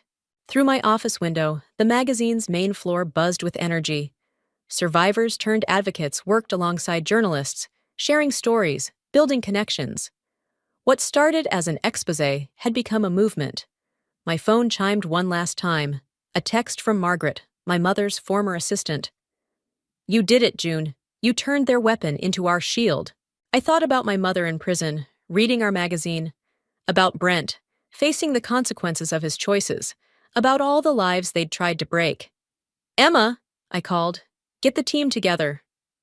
New story? Always. I smiled. The truth never stops. As my team gathered, I looked at them. Emma, who never wavered. Lewis, who dug until he found answers. Sarah, who turned pain into purpose. And all the others who chose truth over silence. What's next, boss? Lewis asked. I held up the latest issue. We keep building. We keep telling stories. We keep turning victims into survivors. And your mother's letter? Emma asked softly. I folded it carefully, tucked it into my desk. Some truths you keep close, not because they hurt, but because they remind you how far you've come. Let's get to work, I said. We have more stories to tell. Outside my office, phones rang, keyboards clicked, and voices rose. The sound of truth being born. Not in whispers or threats, but in the clear, strong voices of people who'd found their power. My mother had built an empire of lies. I'd built something better, a home for truth. And this time, the foundation would hold. I stared at the bank statement in my trembling hands, the numbers swimming before my eyes. 27 years of blind trust shattered in an instant. The secret account my mother had been maintaining in my name contained over $380,000, money I'd earned but never knew existed. My name is Margaret, and until this morning, I thought I was doing okay managing my finances under my mother's guidance. Now I know I've been living a carefully orchestrated lie. Margaret, honey, are you home? Mom's voice echoed through the house, making me jump. I quickly folded the statement and shoved it into my jacket pocket. In the study, I called back, trying to keep my voice steady. The irony wasn't lost on me. I'd found the statement while searching for a stapler in her desk drawer. The same desk where she'd sat me down countless times to lecture me about financial responsibility. Mom appeared in the doorway, perfectly put together as always. What are you doing in here? Just needed a stapler, I said, holding up the object like a shield. For work documents, she smiled that knowing smile that had always made me feel safe, but now made my skin crawl. You know you can use my office anytime, sweetie. I've always said that transparency is important in this family. I almost choked on the hypocrisy. Thanks, Mom. I gathered my papers, careful to keep the statement hidden. I should get going. Meeting Soleil for coffee. Oh? Her eyebrows lifted slightly. I thought you were trying to save money this month. It's just coffee, I said, the familiar guilt creeping in before anger pushed it aside. My own money. She'd been controlling my own money. Well, remember what we talked about regarding unnecessary expenses? She adjusted a picture frame on her desk. Me at my college graduation, beaming while she stood beside me, one hand firmly on my shoulder. Maybe Soleil could come here instead. No, I need to get out. I grabbed my bag, nearly knocking over a chair in my haste to leave. Don't wait up. 20 minutes later, I sat across from Soleil at our favorite coffee shop, sliding the statement across the table. My cousin's eyes widened as she read the numbers. Holy shit, Mags. She looked up at me, her coffee forgotten. All this time. Every paycheck since I started working. She's been skimming off the top, managing my money. I made air quotes with my fingers, telling me I need to budget better, that I'm not responsible enough to handle my own finances. While sitting on nearly 400 grand of your money, Soleil's voice rose, drawing looks from nearby tables. She lowered it again. That's not management, that's theft. She probably thinks she's protecting me, I said, surprising myself by defending her. Old habits die hard. You know how she is. Stop it. Soleil reached across the table and grabbed my hand. Stop making excuses for her. This is abuse, Margaret. Financial abuse. The words hit me like a physical blow. I'd spent my whole life believing my mother knew best, that her strict control was love. Now everything looked different, tainted. I found something else, too. I pulled out my phone, showing Soleil the emails I'd discovered. She's been intercepting my bank statements, credit card offers, everything. She has complete access to my accounts, but I can barely see my own balance without her hovering over my shoulder. What are you going to do? I took a deep breath, my hand steady now as I picked up my coffee. I'm going to take it all back, not just the money, my life, my independence, everything. But I need to be smart about it. You need a lawyer, Soleil said immediately. I need more than that. I need a plan. I pulled out a notebook, flipping to a clean page. Mom's always preaching about the importance of careful planning, right? Well, I learned from the best. Soleil's smile turned wicked. Count me in, whatever you need. As we began plotting, my phone buzzed with a text from Mom. Remember to save your receipt from the coffee shop for your expense tracking. I showed it to Soleil, who rolled her eyes. She has no idea what's coming, does she? No, I said, closing the message without responding. But she will.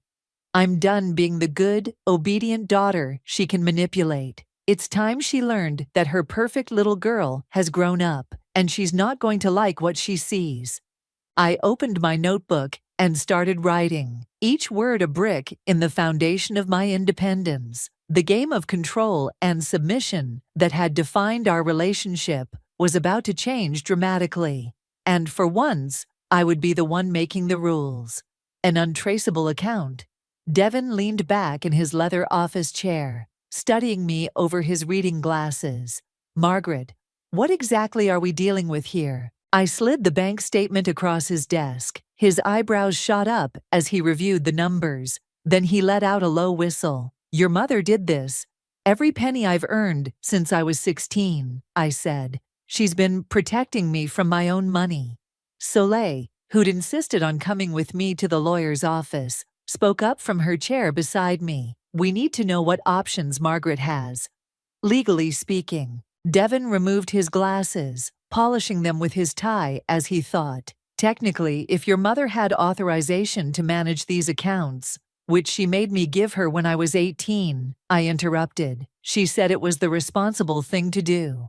Then she hasn't broken any laws. Morally questionable, absolutely, but legally. He spread his hands apologetically. I don't care about pressing charges, I said. I just want control of my own life, my own money. Now that's something we can work with. Devin pulled out a legal pad. First step, we set up new accounts at a different bank. Your mother won't have access or even know they exist. She checks everything, I warned. My mail, my email, my phone records. Then we go digital, Soleil suggested. Paperless statements, secure email address she doesn't know about. Exactly, Devin agreed. And I know someone who can help with the next part. A business consultant named Hector. He specializes in startups and investment strategies. My phone buzzed. Mom's daily check-in text. Don't forget we're having dinner with the Petersons tonight. Wear something professional. I ignored it. Tell me more about Hector. 2 hours later, I sat across from Hector at a small cafe 3 towns over, far from my mother's usual haunts. He had kind eyes and a quick smile that put me at ease immediately. So, he said, spreading out some documents between us, Devin tells me you're interested in starting a business. I have skills, I said.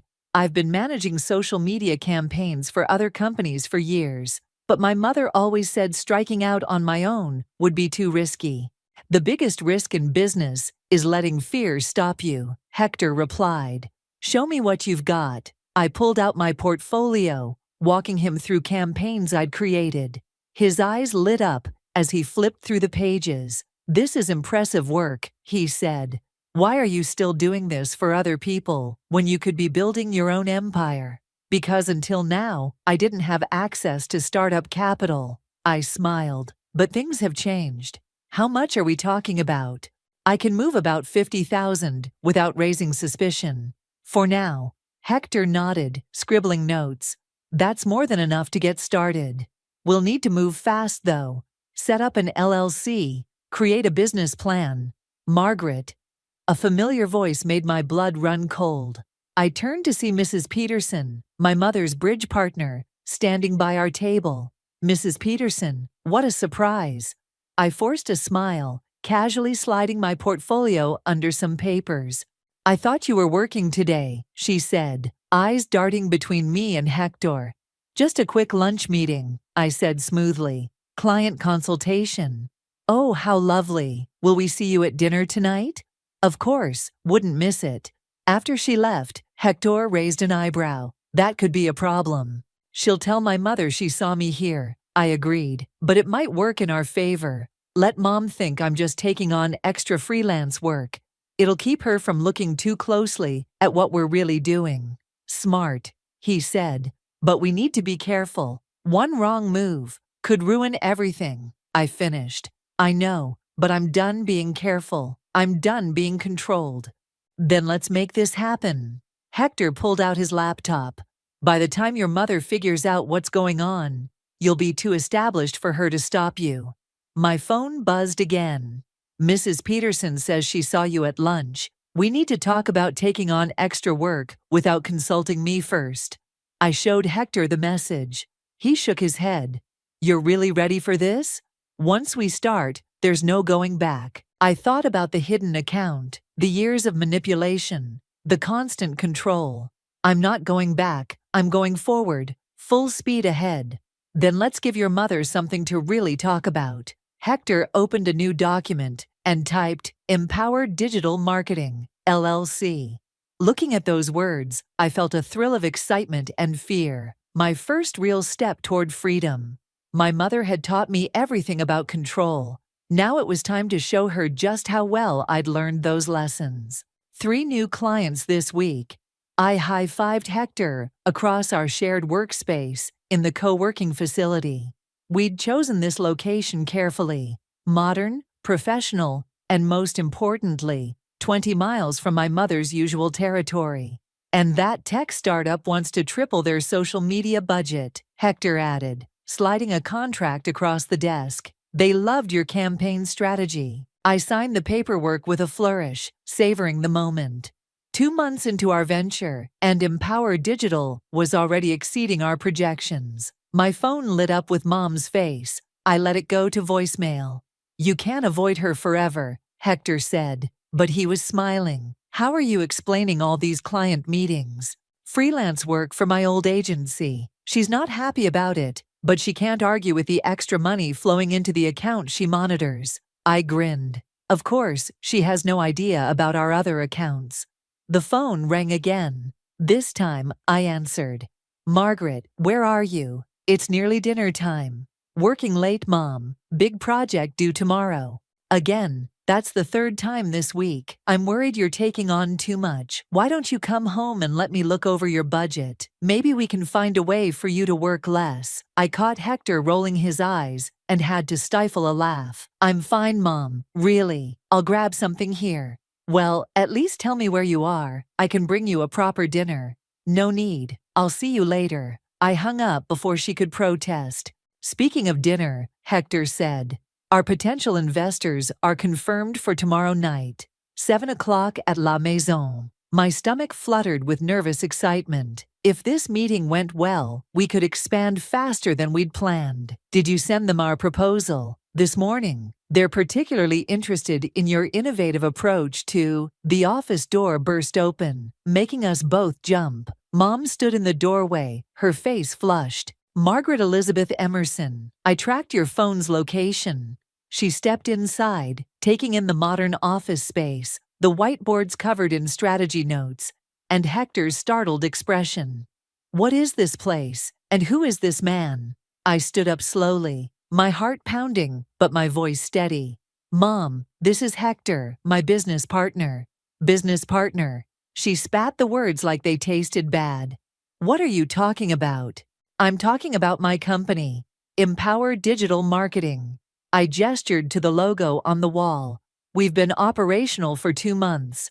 Mom's face went from red to white. 2 months? You started a company without telling me, without consulting me? I'm 27 years old, Mom. I don't need your consultation or permission. But the risk, the liability, the taxes. She turned to Hector.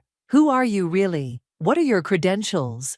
Hector stood, extending his hand professionally. Hector Reyes, MBA from Stanford, 10 years in digital marketing consulting. Your daughter is one of the most talented strategists I've ever worked with. Mom ignored his hand. This is ridiculous. Margaret, gather your things. We're going home to discuss this. No, we're not. I walked around the desk to stand between them. I have a client meeting to prepare for. You can either accept that I'm running my own business now, or you can leave. Your choice. The phone on my desk rang. I answered it on speaker, maintaining eye contact with Mom. Empower Digital. This is Margaret speaking. Ms. Emerson, this is Janet from TechFront Solutions. We'd like to double our original contract proposal. Your preliminary campaign results are extraordinary. Mom's mouth fell open as I handled the call professionally, scheduling a meeting for the following week. After I hung up, the silence in the office was deafening. How? Mom's voice cracked. How are you funding this? That's not your concern anymore. She stepped closer, lowering her voice. Is this why there have been unusual transactions in your account? Have you been diverting money into this scheme? I've been investing in my future, I corrected her. Now, if you'll excuse us, we have work to do. Mom stood there for a long moment, her hands clenching and unclenching. Finally, she turned and walked out, her heels clicking sharply on the floor. After the door closed, Hector let out a low whistle. Well, that was intense. It's not over, I said, sinking back into my chair. She's going to dig into everything now. Try to find where the money's coming from.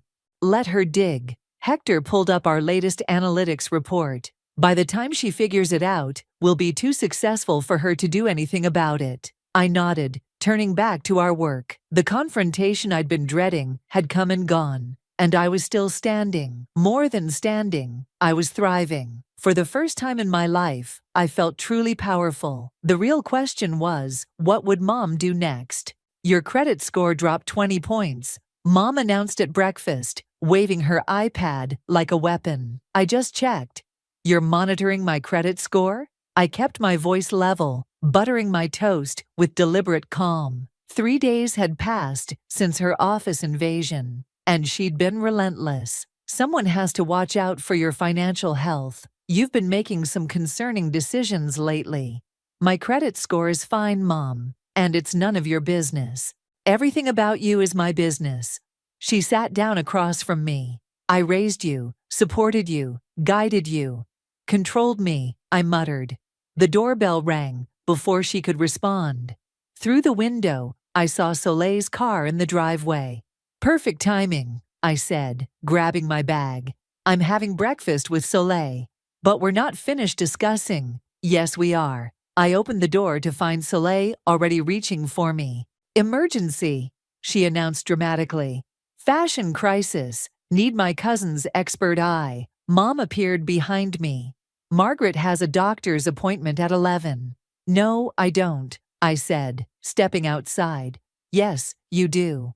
I scheduled it last week. Dr. Harrison wants to discuss your anxiety medication. I spun around. You what? I'm concerned about your recent behavior, the secretiveness, the reckless business decisions. The only thing causing me anxiety is you, I snapped. Cancel the appointment. I'm not going. In Soleil's car, I slumped against the seat. She's trying to make me look unstable. She's trying to maintain control, Soleil corrected, pulling away from the curb. But we've got bigger problems. Look what came in the mail yesterday. She handed me an envelope. Inside was a letter from my mother's bank, addressed to her, requesting verification of some recent transfers. How did you get this? Mom's still on their mailing list from when she worked there. She showed it to me because she's worried about Aunt Roslyn. The bank flagged some suspicious patterns in her accounts. She's been searching for the money, I realized, trying to trace where I got the startup funds. And she's getting sloppy. Soleil turned into the office parking lot. You need to move faster. Inside, Hector was already in crisis mode. The investors called. Someone reached out to them with concerns about our company's stability. Let me guess, my mother. She implied you might be having a mental health crisis and shouldn't be trusted with major financial decisions. I dropped into my chair, rage building. She's trying to sabotage us. It gets worse, Hector said. She's been calling our clients. What? He pulled up an email. TechFront Solutions received a call from someone claiming to be your financial advisor, warning them about potential irregularities in our business practices. That's it. I grabbed my phone, but Soleil caught my wrist. Don't confront her, not yet. We need to handle this professionally. Agreed, Hector said. I've already contacted our lawyer. We're sending cease and desist letters to protect the company. My phone buzzed with a text from Mom. Dr. Harrison is concerned you missed your appointment. Coming to the office to check on you. She's on her way here, I warned. Perfect. Hector pulled out a folder. Because I have something to show her. When Mom arrived 15 minutes later, we were ready. She burst in without knocking, waving a stack of papers. Margaret, we need to discuss these transactions. Actually, Hector interrupted. We need to discuss your interference with our business. He slid a document across the desk. This is a cease and desist letter. Contact our clients again, and we'll take legal action. Mom's face reddened. How dare you threaten me? I'm trying to protect my daughter from what? I stood up. From success, from independence, from the truth about how you've been hiding my money for years. She froze. What are you talking about? The secret account, Mom. I know about all of it. That money is for your future, she sputtered. I've been protecting it for you. No, you've been stealing it from me. And now you're trying to destroy everything I've built because you can't control it. I'm calling your father, she threatened, reaching for her phone. Go ahead. Tell him how you've been embezzling from your own daughter. I'm sure he'd love to hear all about it. Mom's hand dropped. For the first time, I saw fear in her eyes. Here's what's going to happen, I said, my voice steady. You're going to stop interfering with my business. You're going to stop monitoring my accounts. And you're going to transfer every penny of my money back to me. Or what? I smiled, channeling her own cold authority.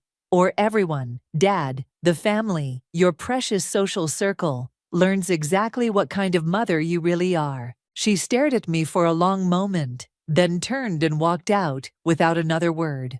That was badass, Soleil whispered, but Hector looked worried. You know this isn't over, right? Oh, I know, I said, watching Mom's car pull away. This is just the beginning. The annual family dinner was Mom's power play, her chance to showcase her perfect life and perfect daughter. This year, she'd invited everyone despite our ongoing Cold War. I knew why. Appearances mattered more than anything. Margaret, you're not wearing that, are you? Mom eyed my professional pantsuit as I helped set the table. What's wrong with it? That blue dress I bought you would be more appropriate. This is fine, Mom. I placed the last fork with precise alignment, one of her many lessons I couldn't shake. The doorbell rang, and the performance began. Aunt Claire, Uncle Robert, Soleil, and various other relatives filtered in, carrying dishes and forced smiles. Everyone knew something was wrong between Mom and me, but no one dared mention it. "Margaret, darling." Aunt Claire air-kissed my cheeks. "How's that little business of yours going?" Before I could answer, Mom jumped in. "Oh, she's just doing some freelance work, nothing serious." "Actually," I said loudly enough for everyone to hear, "Empower Digital just landed 3 major corporate clients. We're expanding next month." The room went quiet. Mom's smile tightened. "How wonderful," Aunt Claire said, looking between us uncertainly. "Isn't it?" I pulled out my phone. "In fact, our latest campaign just went viral. Want to see?" "Perhaps during dessert," Mom interrupted. "Dinner's getting cold."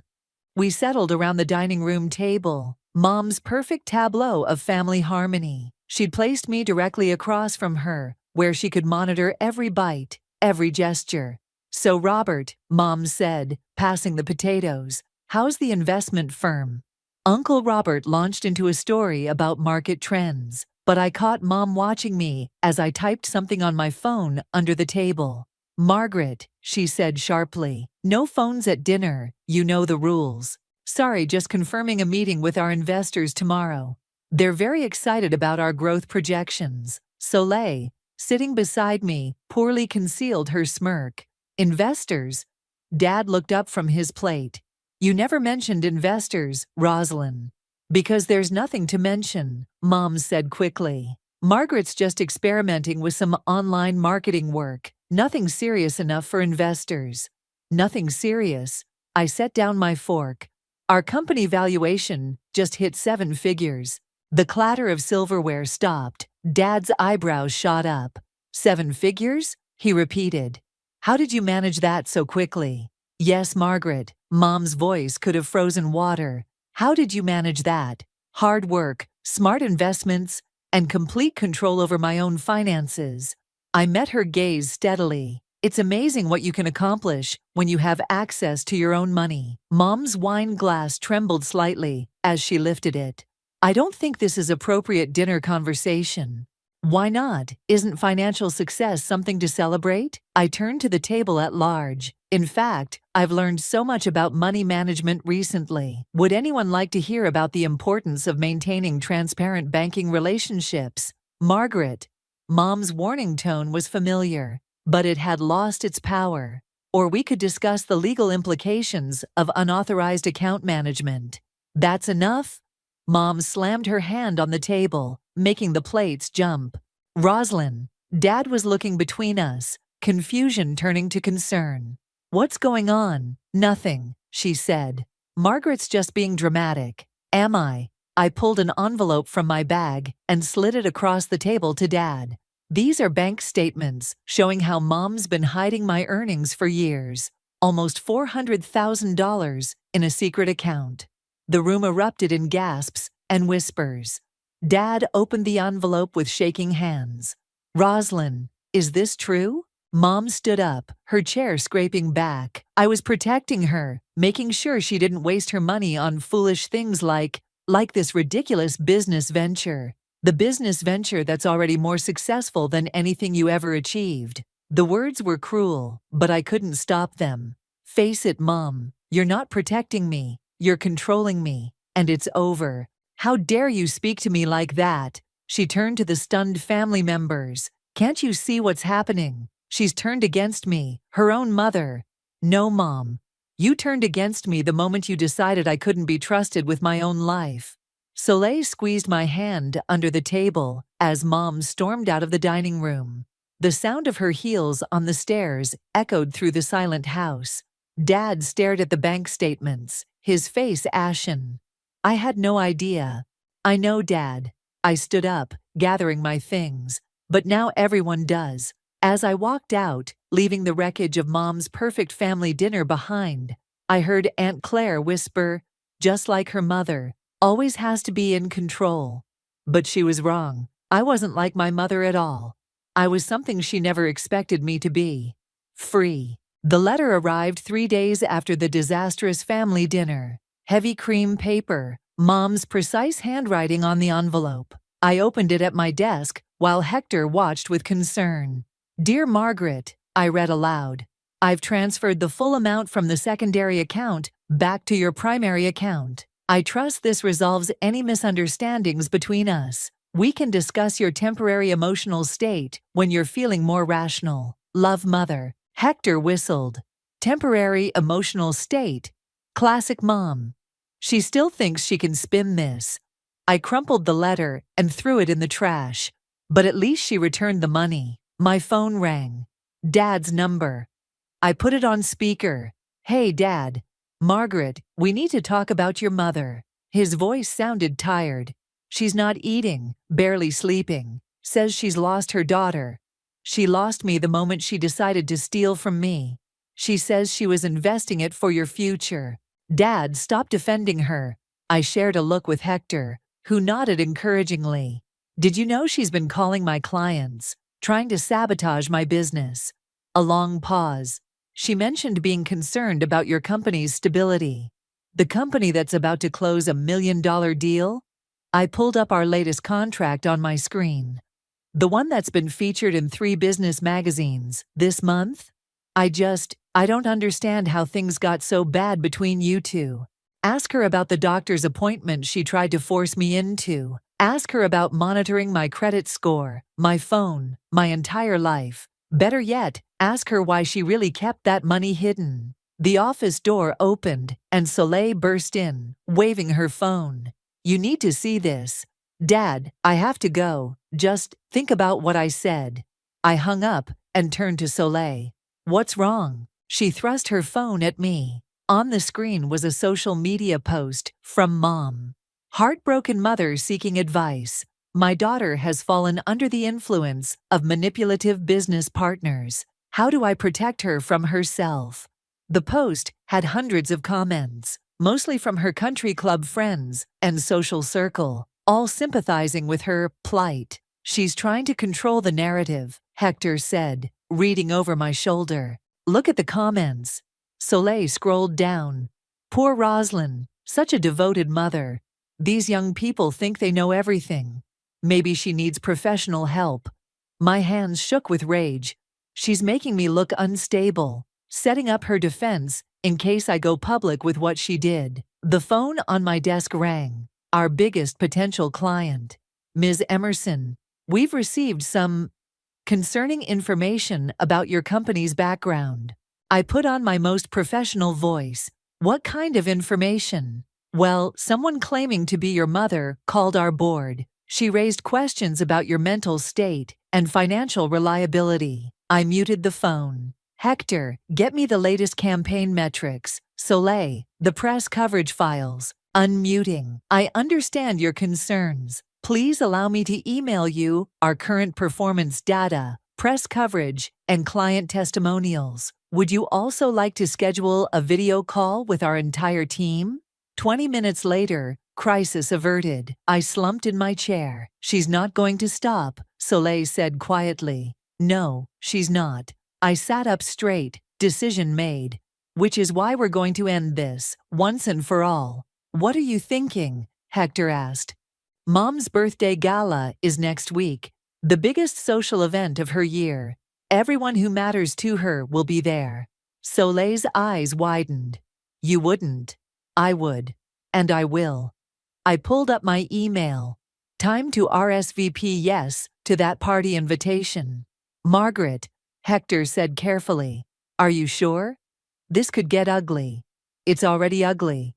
But Mom's playing by old rules. Whispered rumors, social manipulation, careful appearances.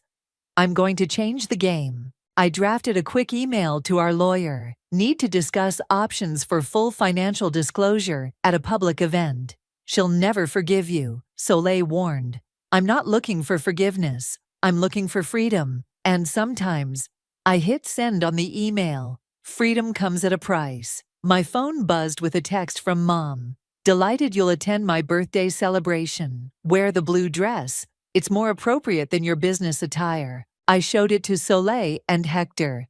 One last time, she's trying to dress me up like her perfect doll. So what are you going to wear? Soleil asked. I smiled, thinking of the power suit I'd just bought. Crimson red, sharp as a blade, something unforgettable. Because this time, when I walked into one of Mom's perfect parties, I wouldn't be playing the role she'd assigned me. I'd be playing by my own rules, and the grand finale would be one her precious social circle would never forget. The country club ballroom sparkled with Mom's signature perfectionism. Crystal chandeliers, white roses, and champagne flowing freely. I stood at the entrance, the red power suit drawing disapproving glances from her social circle. "Margaret," Mom's voice carried across the room. "You didn't wear the dress I suggested." "Happy birthday, Mom." I kissed her cheek, feeling her stiffen at the contact. "Don't worry, I'm dressed perfectly for my presentation." "Presentation?" Her smile faltered. "There's no presentation on the schedule." "There is now." I nodded to Hector, who was setting up a laptop and projector at the side of the room. "Whatever you're planning." She grabbed my arm, fingers digging in. "Don't you dare make a scene at my party." "You mean like the scene you made calling my clients? Or posting about my mental state on social media?" Her fingers released me as other guests approached. "Rosalind, darling." Mrs. Peterson air-kissed Mom's cheeks. "What a lovely evening. Though I'm surprised you're allowing business presentations at your birthday celebration." "Oh, she's not allowing anything," I said sweetly. "This is happening whether she likes it or not." I walked away, leaving Mom to damage control. Soleil met me by the bar, looking stunning in a black cocktail dress. "Everything's ready," she whispered. "Dad's here too." I spotted him across the room, looking uncomfortable in his tuxedo. He caught my eye and gave a small nod. After our last phone call, I'd sent him copies of everything. The bank statements, Mom's interference with my business, all of it. "Ladies and gentlemen," Hector's voice carried through the sound system. "If I could have your attention, please." The crowd turned, champagne glasses in hand. Mom stood frozen by the roses, her perfect mask slipping. "As many of you know," I took the microphone. "My mother has always been passionate about financial education, about teaching the value of money management." Appreciative murmurs from the crowd. Mom took a step forward, but Soleil smoothly intercepted her. "So tonight, I'd like to share some lessons I've learned about money." I clicked to the first slide, a bank statement showing the hidden account. Lesson 1. Always know where your money is going, even if someone else is hiding it from you. Gasps rippled through the room. Mom's face went white. "For those in the back, this is an account containing nearly $400,000 of my earnings, money that was redirected without my knowledge or consent." "Margaret, stop this immediately." Mom's voice shook. Lesson 2, I continued, clicking to the next slide. Screenshots of her social media posts and emails to my clients. "Be careful who you trust with your financial information. Some people might use it against you." "Is this true, Rosalind?" Mrs. Peterson's voice cut through the murmurs. "Did you really hide her money?" "I was protecting her." Mom surged forward. "She wasn't ready to manage it herself." "Really?" I clicked again, showing our company's latest valuation. "Because in just 3 months, that unstable daughter you're so worried about built this, a 7-figure company, without your help or permission." The room erupted in whispers. I saw Dad put his head in his hands. Lesson 3, success is the best revenge. I turned directly to Mom. "You can't control me anymore. Not my money, not my business, not my life." "How dare you?" Mom grabbed the microphone. "After everything I've done for you." "You mean everything you've done to me?" I yanked the microphone back. "You didn't protect me, you imprisoned me. Every dollar I earned, every decision I made, had to go through you. Well, guess what? I'm done." "Margaret, please." She reached for me, tears streaming down her perfectly made-up face. "You're my daughter. I love you." "No, Mom. You love controlling me." "There's a difference." I turned back to the stunned crowd. Final lesson. Sometimes the people who claim to protect you are the ones you need protection from. Clicking to the last slide, I displayed the transfer receipt from the hidden account. Thank you, Mom, for returning my money. Consider it your birthday gift to me. Financial freedom. The room was dead silent. Mom stood there, mascara running, as her perfect world crumbled around her. Oh, and one more thing. I pulled an envelope from my suit pocket. This is a restraining order. Stay away from my business. Stay away from my clients. Stay away from me. I placed it on the gift table and walked toward the exit. As I passed Dad, he grabbed my hand. Was this necessary? He whispered. Yes, I said firmly. It was. At the door, I turned back one last time. Mom had collapsed into a chair, her society friends awkwardly patting her shoulders while shooting scandalized glances my way. Happy birthday, Mom, I called out. Thanks for teaching me everything I know about control. Then I walked out into the night, leaving the wreckage of her perfect party behind me, feeling lighter than I had in 27 years. The morning after the party, I sat in my office, watching the sun rise over the city. My phone hadn't stopped buzzing with messages, mostly from relatives choosing sides in the aftermath. I ignored them all. The door opened, and Hector walked in with coffee. You're here early. Never left. I gestured to the couch where I'd spent the night. Didn't want to go home. About that, he handed me a coffee. Your dad's in the lobby. I nodded, not surprised. Send him up. Dad looked older than he had last night, his bow tie hanging loose around his neck like he hadn't bothered changing after the party. Your mother's a mess, he said without preamble. I know. She checked herself into a wellness center this morning. That I hadn't expected. Her choice or yours? Hers. He sat heavily in the chair across from my desk. She said she needs to understand why she did what she did, why she couldn't let you go. And what do you think? I think I failed you both. His voice cracked. I saw what was happening, the control, the manipulation, but I told myself she knew best, that she was protecting you. You weren't the only one she fooled. A knock at the door interrupted us. Soleil poked her head in. Sorry, but you need to see this. She handed me her tablet. On the screen was Mom's social media page. Her latest post read, "To my daughter, I'm sorry for everything. You deserved better." She posted it an hour ago, Soleil said quietly. Dad leaned forward. What are you going to do? Work. I handed the tablet back to Soleil. I have a company to run. Margaret. No, Dad. I'm done with her games. Even her apologies are public performances. Then why are you crying? I touched my cheek, surprised to find it wet. Hector silently passed me a tissue. Because it hurts, I admitted. Because part of me still wants my mom. But I can't have her without the control, the manipulation, the constant need to own every piece of me. Maybe the wellness center will help, Dad suggested. Maybe. But I'm not putting my life on hold to find out. My computer chimed with an email notification. The $1 million contract, signed and finalized. Despite everything Mom had tried, we'd landed it. Speaking of life, I turned the screen to show Dad. Want to see what your daughter built? For the next hour, I walked him through our business model, our success stories, our growth plans. His eyes lit up with understanding and pride. You really did it, he said. Everything your mother said you couldn't do. We did it, Hector corrected, gesturing between us. As equals, no control, no manipulation, just trust and hard work. Dad stood up slowly. I should go check on your mother. Dad? I called as he reached the door.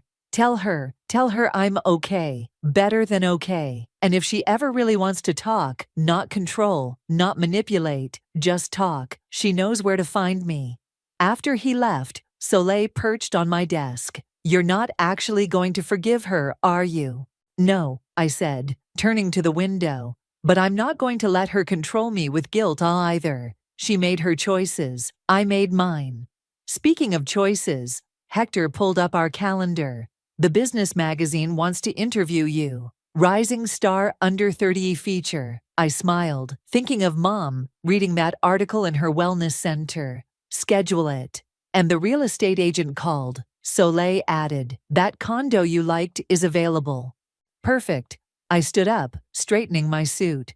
Time to move out of Mom's house for good. You know what this means? Hector grinned. Housewarming party. With no assigned seating, Soleil added. No dress code, I continued. And definitely no financial lectures. We all said together, laughing. My phone buzzed one last time. Another message from Mom. I understand now why you did what you did. I hope someday you'll understand why I did what I did too. I didn't respond. Instead, I pulled up our company's latest campaign draft. Ready to change some more lives? I asked my team. Always, they replied. And there it was, the truth I'd been fighting for all along. Success wasn't about proving Mom wrong. It was about proving myself right. About building something real, something mine, with people who supported me without trying to control me. I looked around my office, at Hector reviewing contracts, Soleil planning our next move, the city sprawling beyond my window full of possibilities, and felt truly, completely free. Not because I'd won the war with Mom, but because I'd finally stopped fighting it. This was my life now, my choices, my future, and it was beautiful. Grandmother's last words still echo in my mind. Protect our legacy, little fox. Some people will do anything for money, even family. I didn't understand what she meant until yesterday, when I opened her antique jewelry box and found it empty.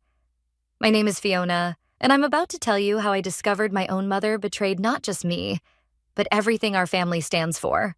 Mom, I called out, rushing down the stairs of our Victorian home, the hollow jewelry box clutched in my trembling hands. Where's Grandma Ivy's sapphire collection? My mother Jennifer looked up from her fashion magazine, her freshly Botoxed face barely moving as she spoke. Oh, honey, I've been meaning to talk to you about that. Meaning to talk about what exactly? The box felt heavy in my hands, despite its emptiness. These were supposed to be mine. Grandma made that clear in her will. There was an emergency, she said, setting down her magazine. I had no choice. What emergency? My voice cracked. Why didn't you tell me? Bills, sweetheart. Medical bills. She reached for her purse, hands shaking as she pulled out some papers. See? Everything just piled up so quickly. I snatched the papers from her manicured hands, scanning the dates and amounts. Something wasn't adding up. These are from 3 months ago. You told me everything was fine then. I didn't want to worry you, she whispered, tears welling up in her eyes. You were so busy with work, and after losing your grandmother... Stop. I held up my hand. Just stop. Those jewels were priceless family heirlooms. Grandma specifically left them to me because she always liked you better, Mom snapped, then immediately softened her tone. I'm sorry, baby. I was desperate. I'll make it up to you somehow. My Aunt Vera chose that moment to walk in through the front door. She never knocks anymore. Her eyes darted between us, sensing the tension. What's going on? Mom sold Grandma's sapphires, I said flatly. Apparently for some emergency she never told me about. Vera's face darkened. Jennifer, you didn't. What choice did I have? Mom stood up, dabbing at her eyes with a tissue. The bills were overwhelming. I couldn't let them send collectors after us. Us? I laughed bitterly. There is no us in this situation. Those weren't yours to sell. I'm still your mother. She grabbed my arm. Everything I do for this family. I yanked my arm away, finally noticing something odd about her face. The smoothness, the slight swelling around her cheeks. Mom, what did you do to your face? She touched her cheek self-consciously. Just a little maintenance, nothing major. Vera stepped closer, examining our mother's face. Jennifer, is this what the emergency money went to? Mom's silence was all the confirmation I needed. You sold Grandma's heirlooms for plastic surgery? My voice came out barely above a whisper. Do you have any idea what those meant to her? To me? You don't understand, she sobbed, reaching for me again. I'm getting older. I need to maintain my appearance. The world is cruel to aging women. The world is cruel to liars, too. I shot back, backing away from her touch. Where did you sell them? Fiona, please? Where? Carlisle's Antiques downtown, she finally admitted, collapsing onto the sofa. But it's too late. They're gone. Some collector from Europe already bought them. I turned to Vera, who looked as disgusted as I felt. Did you know about this? She shook her head. No, but honestly, I'm not surprised. Your mother has always been creative with the truth when it comes to money. Vera, don't you dare. Mom stood up, mascara running down her cheeks. I've done everything for this family. Everything. And this is how you both treat me? I clutched the empty jewelry box tighter, remembering the day Grandma showed me each piece, telling me the stories behind them. How they'd been passed down through generations of strong women in our family. Women who faced real challenges, not imagined ones. I'm calling Dorian, I announced, pulling out my phone. He's still practicing estate law, right? You wouldn't. Mom gasped. Your own mother? Watch me. I started dialing. Grandma was right about you. She knew exactly what you'd try to do. That's why she made me executor of her estate. As my mother dissolved into theatrical sobs, I walked out of the room, Vera following close behind. My grandmother's words echoed in my head again. Protect our legacy, little fox. And that's exactly what I intended to do, no matter the cost. These bank statements don't lie, I muttered, spreading papers across my Aunt Vera's kitchen table. Look at these transactions from the past 6 months. Vera leaned over my shoulder, her reading glasses perched on her nose. Luxury spa treatments, designer boutiques, and is that a membership to some exclusive club? The Velvet Room, I confirmed, circling the recurring charge. $5,000 per month just for access. Some exclusive social club downtown. Your mother always did have expensive taste. Vera sighed, settling into the chair beside me. Remember when she spent your college fund on that trip to Paris? Yeah, and told me it was stolen by identity thieves. I grabbed my coffee, letting the bitter taste fuel my growing anger. I worked 3 jobs to pay for my first semester. My phone buzzed, another text from Mom. Baby, please call me. I can explain everything. I ignored it, just like the previous 20 messages.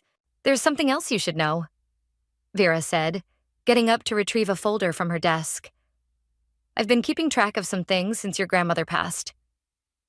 She pulled out a stack of receipts and handwritten notes.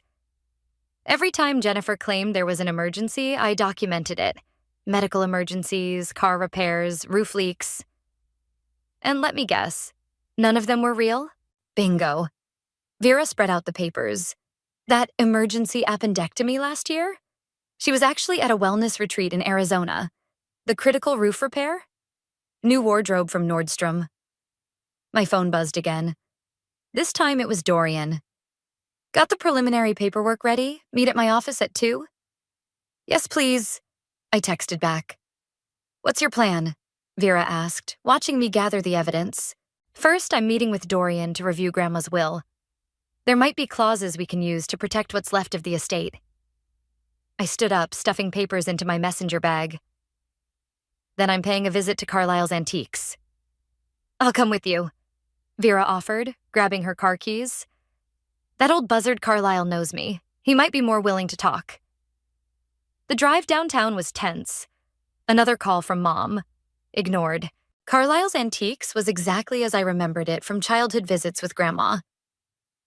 The bell above the door chimed as we entered, and Mr. Carlisle himself looked up from his ledger. Vera McCarthy. He smiled, then his face fell slightly when he saw me. And young Fiona, I was expecting one of you eventually. The Sapphire Collection, I said without preamble. How much did she get for it? Carlisle shifted uncomfortably. I'm not at liberty to discuss. Cut the crap, George, Vera interrupted. We know Jennifer sold them. We need to know if there's any way to track down the buyer. He hesitated, then sighed. $150,000. Well below their actual worth, but she was insistent on a quick sale. My stomach lurched. $150,000 for emergency medical bills? Medical bills? Carlisle frowned. She mentioned something about a surgeon, but it wasn't for anything urgent. Said she'd been planning it for months. Just then, my phone lit up with a social media notification. My cousin Xavier had tagged me in a post, a photo from the Velvet Room taken last night. There was my mother, face freshly done, wearing a designer dress I'd never seen before, champagne glass in hand. The caption read, "Auntie J living her best life. That lying..." I couldn't even finish the sentence. My hands were shaking too hard.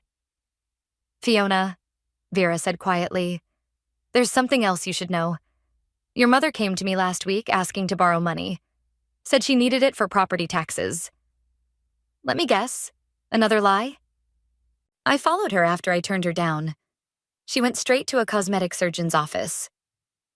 Vera pulled out her phone, showing me a photo she'd taken. I did some digging. She's scheduled for another procedure next week. The bell chimed again, and we turned to see Xavier walking in, looking sheepish. "Hey, cuz, guess you saw my post?" "Take it down," I growled. "Already did," he said quickly. "Look, I had no idea about the jewelry. Mom told me what happened this morning. I just thought you should see what she's really been up to." I looked at the evidence in my hands, bank statements, receipts, photos. 6 months of calculated deception, all leading up to the theft of my inheritance.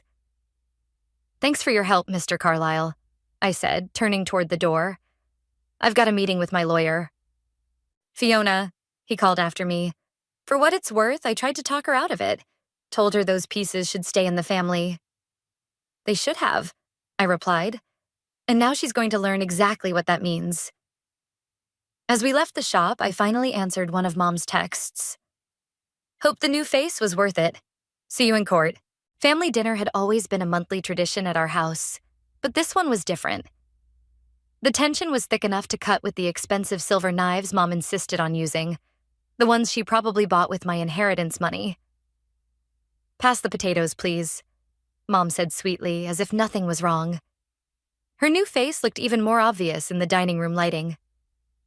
"Interesting choice of serving dishes," I commented, nodding at the crystal bowl. "New? Oh, these old things."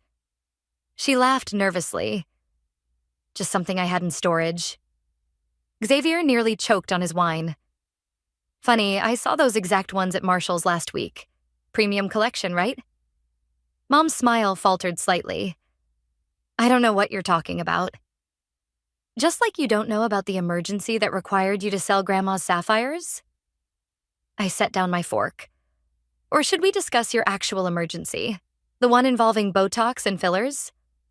The room went silent. Vera stopped mid-bite, and Xavier leaned back in his chair, crossing his arms. "This is hardly the time or place," Mom started. "Actually," I interrupted, pulling out my phone, "this is exactly the time and place. Everyone's here, so everyone can see exactly what kind of emergency you had." I pulled up the before and after photos from her surgeon's Instagram page. She hadn't even bothered to ask them not to post them. "You went to Dr. Reynolds?" Vera asked, peering at the phone. "He's the most expensive cosmetic surgeon in the city." $150,000 worth of expensive, I added. "That's what Grandma's sapphires went for. At a fraction of their real value, by the way." Mom's face, what could move of it, contorted with rage. "You went behind my back? Investigated me like some kind of criminal?" "You went behind mine first," I shot back. "Those jewels were legally mine. You committed theft, Mom. Plain and simple." "I am your mother. Everything I own is yours eventually anyway." "That's not how inheritance law works," Xavier chimed in. "Actually, Fiona could press charges if she wanted to." Mom's head snapped toward him. "Since when are you an expert on law?" "Since I started dating a legal assistant."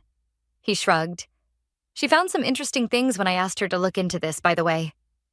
He pulled an envelope from his jacket and slid it across the table to me. "You might want to read this later." Before I could reach for it, Mom snatched it up. Don't you dare, I warned, standing up. This is my house, she snapped, ripping open the envelope. As she read, all the color drained from her face. What is it? Vera asked. Nothing, Mom said quickly, trying to stuff the papers back inside. Xavier cleared his throat. Those are records of other sales. Apparently the sapphires weren't the only things that disappeared after Grandma died. Give me those papers, I demanded, walking around the table. Mom jumped up, backing away. These are private family matters. Exactly, I said. And I'm the executor of Grandma's estate. Those papers. Now. She looked around wildly, then made a dash for the kitchen. I heard the garbage disposal whir to life. Are you kidding me? I ran after her, but it was too late. The papers were gone. It doesn't matter, Xavier called from the dining room. I have copies. My girlfriend made sure of that. Mom slumped against the counter, finally dropping her perfect hostess act. You don't understand. None of you do. Do you know what it's like to watch yourself fade away? To become invisible? Do you know what it's like to watch your mother destroy everything your grandmother built? I countered. To realize every emergency, every crisis, every time you needed help was just another manipulation? I gave you everything. You took everything, I corrected her. And now you're going to face the consequences. The doorbell rang, making us all jump. Vera went to answer it. Fiona? She called. There's someone here you need to see. I walked to the front door, Mom trailing behind me. Standing on the porch was a man I hadn't seen in 5 years. My father. Hello, Princess, he said softly. Xavier called me. Said there were some things about your mother's financial dealings I should know about. Mom made a small choking sound behind me. Calvin, she whispered. You can't be here, actually, he said, pulling out what looked like old bank statements. I think I'm exactly where I need to be. We need to talk about what really happened to our joint accounts before the divorce. I felt a hand on my shoulder. Xavier. Remember those interesting things my girlfriend found? This is just the beginning. The papers Mom had destroyed suddenly didn't seem so important anymore. Whatever was coming next would be much, much bigger. Your mother didn't just take the sapphires, Dorian said, spreading documents across his office desk. She's been systematically liquidating assets for years. I slumped in the leather chair across from him, clutching my coffee like a lifeline. How bad is it? Bad enough that your father's here. He gestured to where Dad sat by the window, looking through old financial records. The beach house in Maine, Dad muttered. The vacation property in Colorado. All sold within months of each other, right before our divorce. But those were jointly owned, I said. How could she sell them without your signature? Dorian pulled out another document. That's where it gets interesting. Look at these signatures. I leaned forward, examining the papers. These don't match. Forgery, Dad confirmed, his voice tight. She got better at it over time, but these early ones are sloppy. My phone buzzed. Another text from Mom. Please come home. We can work this out as a family. Don't respond, Dorian advised, noting my expression. Everything needs to go through legal channels now. A knock at the door interrupted us. Xavier's girlfriend Maria walked in, carrying a thick folder. You're going to want to see this, she said, laying out more documents. I found something in the property records. There's a hidden asset, a condo downtown registered to a shell company. Let me guess, I said. Purchased around the time Grandma's sapphires disappeared? 2 days after the sale, Maria confirmed. But here's the kicker. It's not in your mom's name. It's registered to someone named Patricia Wells. Dad's head snapped up. That's her mother's maiden name. Classic hiding technique, Dorian noted, but sloppy. Very sloppy. There's more, Maria continued. The condo was used as collateral for a loan last month. A big one. I felt my stomach drop. How big? $200,000. Jesus, Dad whispered. What is she into? My phone rang. Vera this time. I put her on speaker. Fiona, You need to get to the house now. Her voice was urgent. Your mother's trying to access the safe deposit box at the bank, the one with Grandma's will and the rest of the jewelry. She can't, I said. I'm the only one with access. She's claiming emergency family authorization, says you're incapacitated. She's what? I stood up so fast my chair toppled backward. I'm heading to the bank now, Vera said. But you need to get there first. You're the legal executor. Dorian was already grabbing his coat. I'm coming with you. Maria, keep digging into that loan. Dad? I'll stay here. Dad nodded. Keep looking through these records. The drive to the bank was a blur of red lights and honking horns. We made it just as Mom was arguing with the bank manager. There you are, she exclaimed when she saw me. Tell them, honey. Tell them about your condition. What condition would that be, Mom? I asked coldly. The one you made up to try and steal more family heirlooms? The bank manager looked between us. Mrs. Nelson, you claimed your daughter was in a medical facility, unable to make decisions. She's confused, Mom insisted. The stress has been too much for her. The only thing I'm stressed about, I said clearly, is discovering my mother's pattern of theft and fraud. Dorian stepped forward, presenting his credentials. I'm Miss Stone's attorney. Sound mind and the legal executor of the estate. Furthermore, he pulled out a document. We're here to freeze this account pending criminal investigation. Mom's perfectly sculpted. Fiona, you wouldn't? Actually, I would. To the bank manager. I'd like to access the box now. I want to review. To access. Of course. He nodded. Right this way. As we followed him to the vault, Mom grabbed my arm. You don't understand. That loan, I had no choice. There are people. Save it for your lawyer. I cut her off. You're going to need one. The safe deposit box contained exactly what I feared. Empty spaces where more jewelry should have been. But it also held something unexpected. A letter from Grandma, dated just weeks before she died. What is it? Dorian asked, noting my expression as I read. Proof, I said quietly. Proof that Grandma knew exactly what Mom was capable of, and instructions on how to stop her. Mom had gone pale.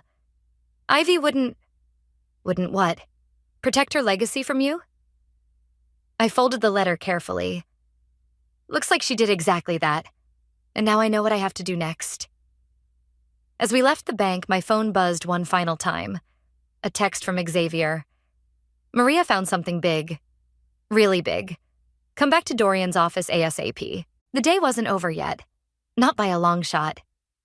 Gambling debts. Maria announced as soon as we walked back into Dorian's office. Your mother's been losing big at the Velvet Room. That's what the loan was for. The social club? I sat down heavily. It's a casino? High-stakes private gambling, Xavier explained. Very exclusive, very illegal. That's why she needed the membership. Dad pushed a stack of papers toward me. Look at these credit card statements. Thousands withdrawn at ATMs near the club, multiple times per week.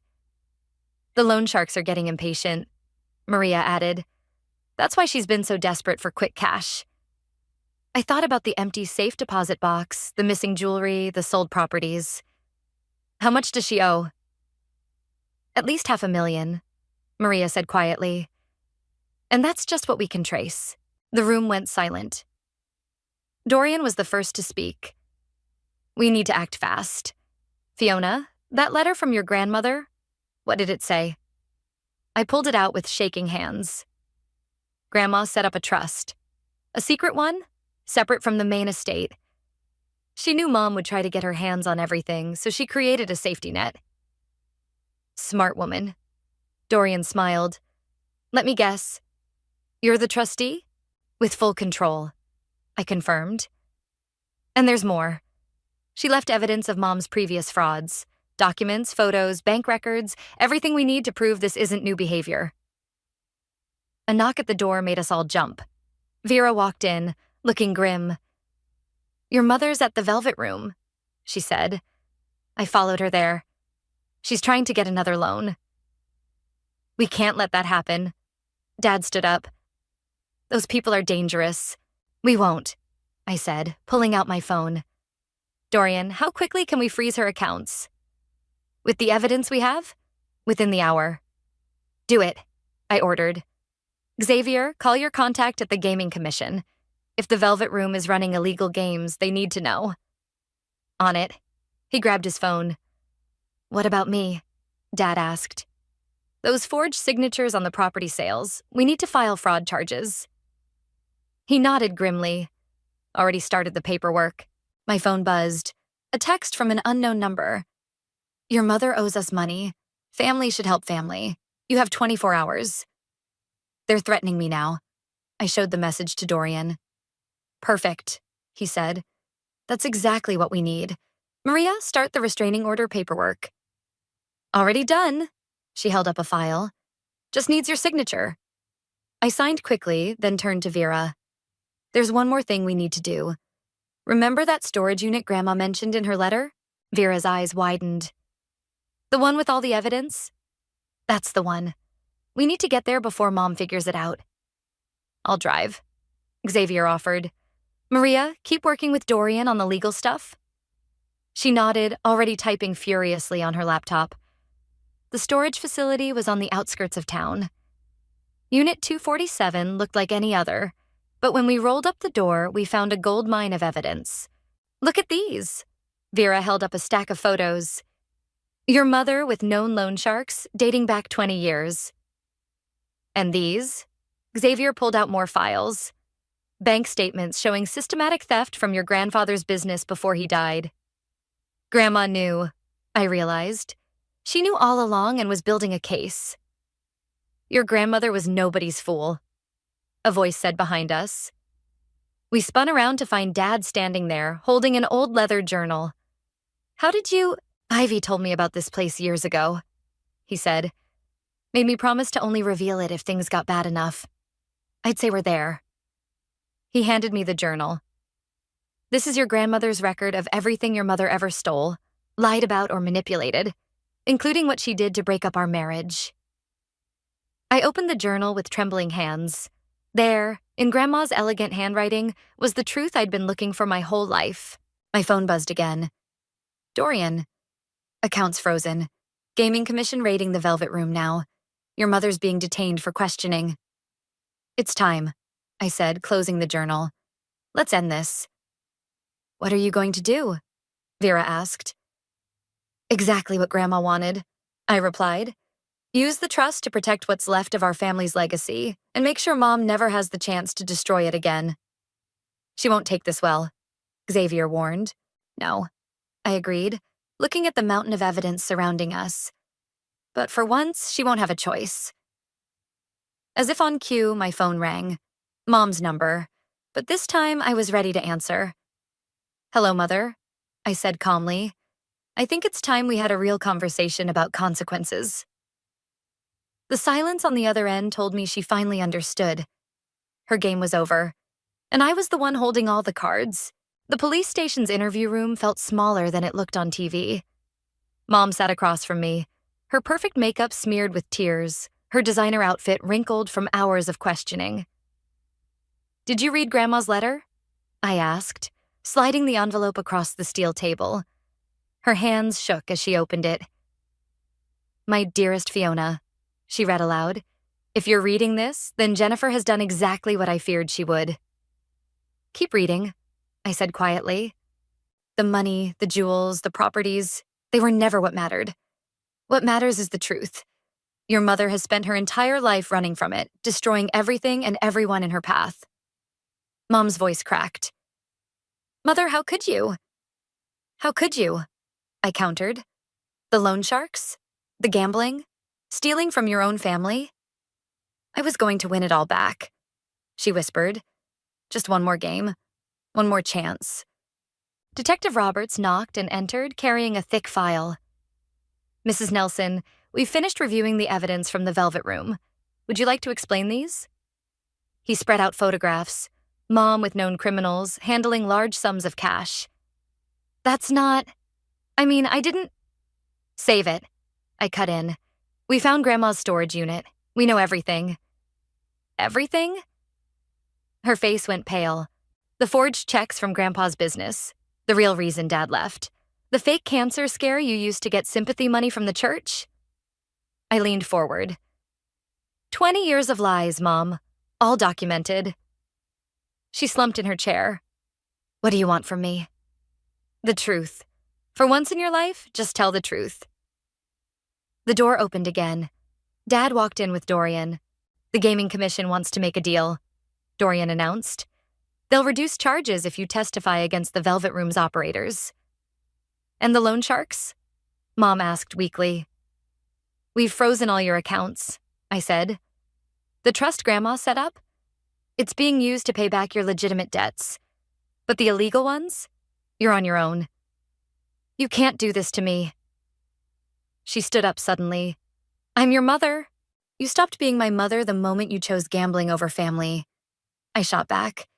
The moment you sold Grandma's sapphires for plastic surgery. The moment you forged Dad's signature and drove him away. It wasn't like that, she protested. Dad stepped forward. Then what was it like, Jennifer? Tell us. Tell your daughter why you destroyed our family. Mom looked around the room like a cornered animal. Finally, she broke. I couldn't stand being ordinary, she burst out. Your grandmother had everything, the respect, the status, the legacy.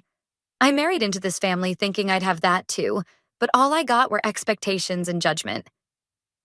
So you decided to steal it instead? I asked. I deserved it. All those years playing the perfect wife, the perfect mother, I deserved something for myself. Detective Roberts cleared his throat. Mrs. Nelson, are you confessing to theft and fraud? She fell silent, reality finally catching up. Here's what's going to happen, I said, pulling out a document.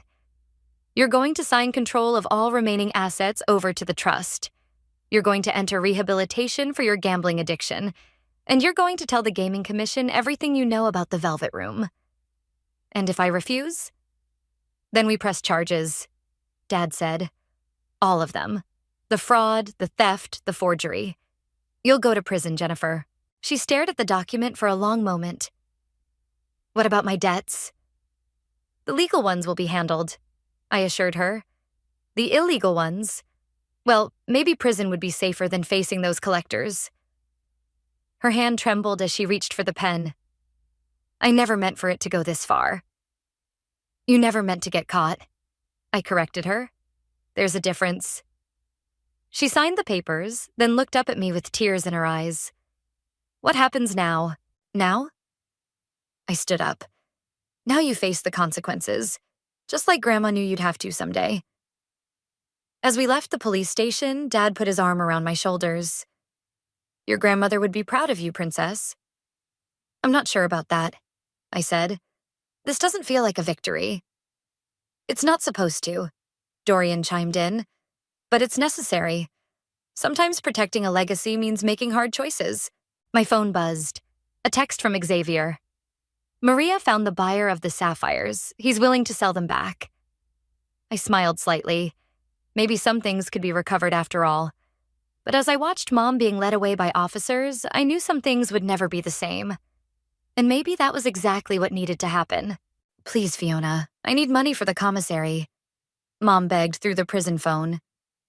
Her face on the video screen looked different.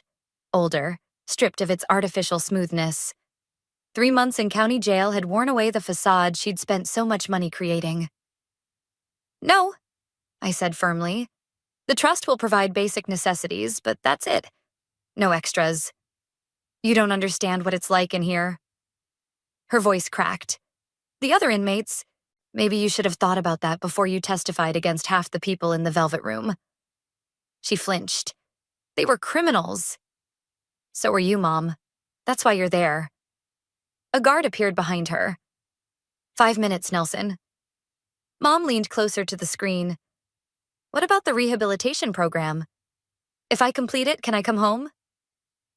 Home? I laughed without humor.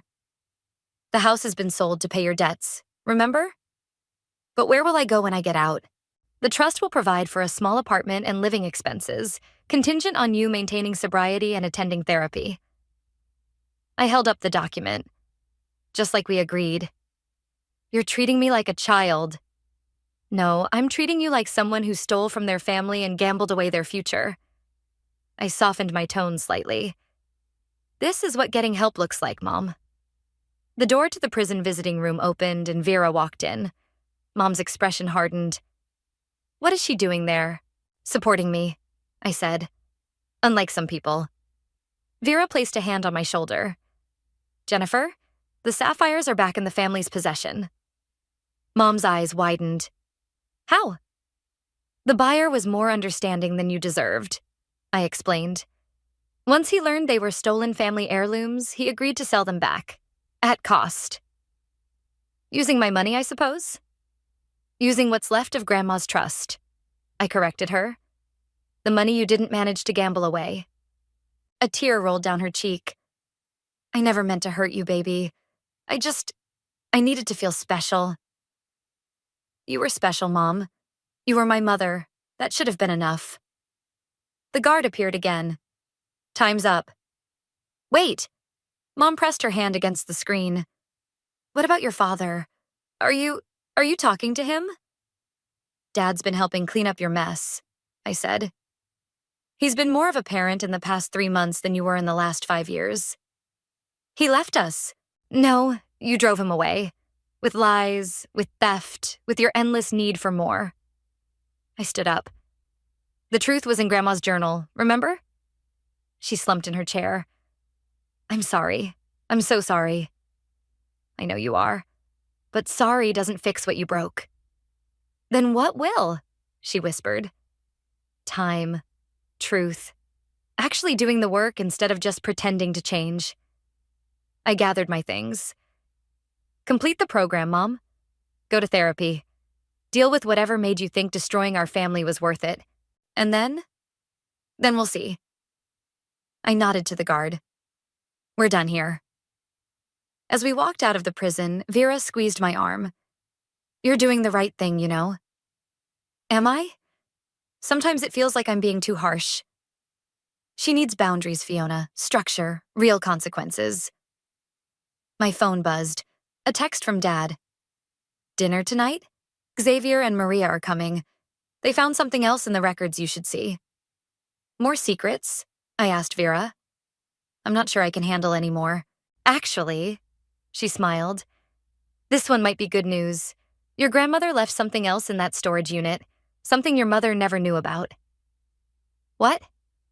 Come to dinner and find out. She dangled her car keys. Sometimes family secrets can heal as well as hurt.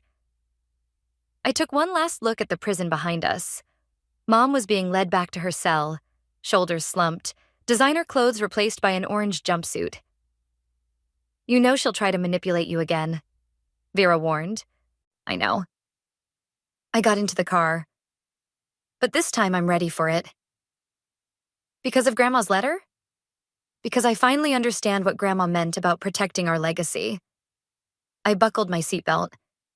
It's not about the jewelry or the money, it's about breaking the cycle. As we drove away, another text came through, from Mom's rehabilitation counselor. Your mother asked to start individual therapy today. Small steps, but progress. Maybe, just maybe, some things could be rebuilt. Not the same as before, but something new. Something honest. For now, though, I had a dinner to get to, and a family, or what was left of it, waiting to share one more secret. This time, I hoped, one that wouldn't break my heart. Happy birthday, Grandma, I whispered, placing fresh flowers beside her headstone. The morning dew still clung to the grass, and the sapphire pendant around my neck caught the early sunlight. She would have loved this, Dad said, standing beside me. All of us here together. Xavier and Maria spread out a blanket nearby, while Vera unpacked a basket of Grandma's favorite breakfast pastries. Our new tradition, morning picnics at the cemetery, had started spontaneously after we discovered Grandma's final gift. Show them the letter, Xavier urged. The real one. I pulled out the weathered envelope we'd found hidden in a false bottom of the storage unit. Unlike Mom's manipulation and lies, this secret had been worth keeping. Dear ones, I read aloud. If you're having breakfast by my grave, it means the truth has finally come out. Jennifer's actions have consequences, yes, but don't let them poison your hearts. Family isn't just blood, it's choice. Choose to be better. Choose to be together. She knew. Vera smiled. She knew we'd find our way back to each other. There's more, I continued. In my safety deposit box, the real one, not the decoy Jennifer knew about, you'll find letters for each of you. Read them when you're ready. And remember, sometimes family trees need pruning to grow stronger. Dad pulled out his own letter. Mine told me to come home, to help you through this. She knew I'd been staying away out of shame. Mine led me to Maria. Xavier squeezed his now fiancé's hand. Grandma's letter told me to look closer at the people already in my life. And mine? Vera held up her paper. Told me to be the bridge this family needed, to help pick up the pieces. My phone buzzed. Mom's Rehabilitation Center. I answered on speaker. Fiona? Mom's voice sounded different. Clearer, more genuine. I finished the program today. 6 months sober. That's good, Mom. I'm not asking to come home, she said quickly. I know I haven't earned that. I found something in therapy about why I did what I did. Would you let me tell you about it? Over coffee, maybe? I looked at my family gathered around Grandma's grave, then at the final line of her letter. Forgiveness isn't forgetting. It's choosing to give someone the chance to change. Coffee, I agreed, but not alone. Dad and Vera will come too. Thank you. Mom's voice cracked.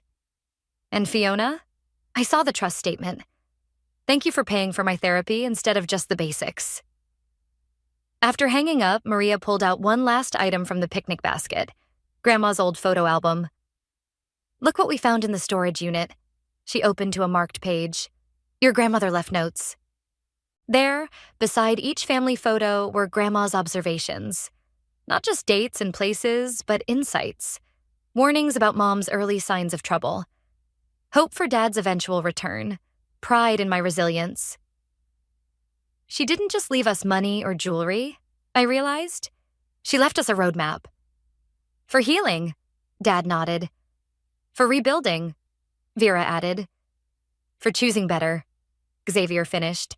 I touched the sapphire pendant, not just recovered jewelry now, but a symbol of everything we'd learned. So, what do we choose? We choose to be here, Dad said firmly. To be honest, Vera added. To be family, Xavier and Maria said together. The morning sun had fully risen now, warming the cemetery and making the dew sparkle like scattered diamonds. Somewhere in the distance, church bells rang. Your turn. Dad nudged me. What do you choose? I looked at my phone, at Mom's text asking about coffee, at the family surrounding me with love and truth instead of manipulation and lies, at Grandma's headstone, where she'd watched over all of this unfolding exactly as she'd planned. I choose to be strong, I said. Strong enough to set boundaries. Strong enough to forgive without forgetting. Strong enough to let people earn their way back without guaranteeing they'll succeed. Just like Ivy. Vera smiled. Just like Grandma, I agreed, touching the headstone one last time. And that's the best legacy of all. We settled in for breakfast, sharing stories and memories, laughter mixing with the morning bird song. Not a perfect family. We'd never be that. But a real one, finally. One built on truth instead of lies, strength instead of manipulation, love instead of fear. And somewhere, I knew, Grandma was watching with satisfaction, knowing her final secret had done exactly what she'd intended. It had given us the chance to choose what kind of family we wanted to be. We chose well. The sound of my mother-in-law's voice drifted up the stairs, sharp and critical as ever. She's up there again, probably crying herself to sleep. How is she going to raise these children properly if she can't even pull herself together? I pressed my palms against my eyes, willing the tears to stop. My name is Natasha, and 3 weeks ago, I lost my husband Taylor to a sudden heart attack. Now, I was losing my home to his mother. "Mom, I can hear you," my daughter Athena called from her room. "And I'm pretty sure Mom can too." The floorboards creaked as Ellie climbed the stairs. "I'm only trying to help, dear. Someone needs to maintain order in this house." I opened my bedroom door before she could reach it. "I've got everything under control, Ellie. The kids are doing their homework, dinner's in the oven, and I've already called the insurance company about Taylor's policy." She stood there in her perfectly pressed blouse, lips pursed. "Darling, you look exhausted. Why don't you let me handle things? I raised Taylor on my own after all." "I appreciate the offer, but—" "Mom!" Nasir's voice rang out from downstairs. "The timer's beeping." I moved to head downstairs, but Ellie blocked my path. "I'll take care of it. You should rest." Before I could protest, she was already halfway down the stairs. I followed her to the kitchen, where my 10-year-old son was standing by the oven. "Grandma, Mom always lets me help set the table," Nasir said, reaching for the plates. "Not tonight, dear. These dishes are too expensive to risk breaking. Go wash up for dinner." I watched my son's face fall. "Ellie, those are our everyday plates. Nasir knows how to—" "Natasha," she cut me off, her voice honey-sweet but her eyes steel cold. "I know you mean well, but children need structure, especially now. Taylor would want them raised properly." My phone buzzed, a text from my best friend Tabitha. "How's it going with the dragon lady?" I typed back quickly. "She's taken over everything. I can barely breathe." "Want me to come over? I'll bring wine." "Not tonight. She's already commented twice about my drinking problem, aka the one glass of wine I had with dinner yesterday." I looked up to find Ellie rearranging my spice rack. "These should be alphabetized," she muttered. "Really, Natasha, how did you ever find anything?" "Taylor never had trouble finding the spices," I said quietly. She froze for a moment, then continued her reorganizing.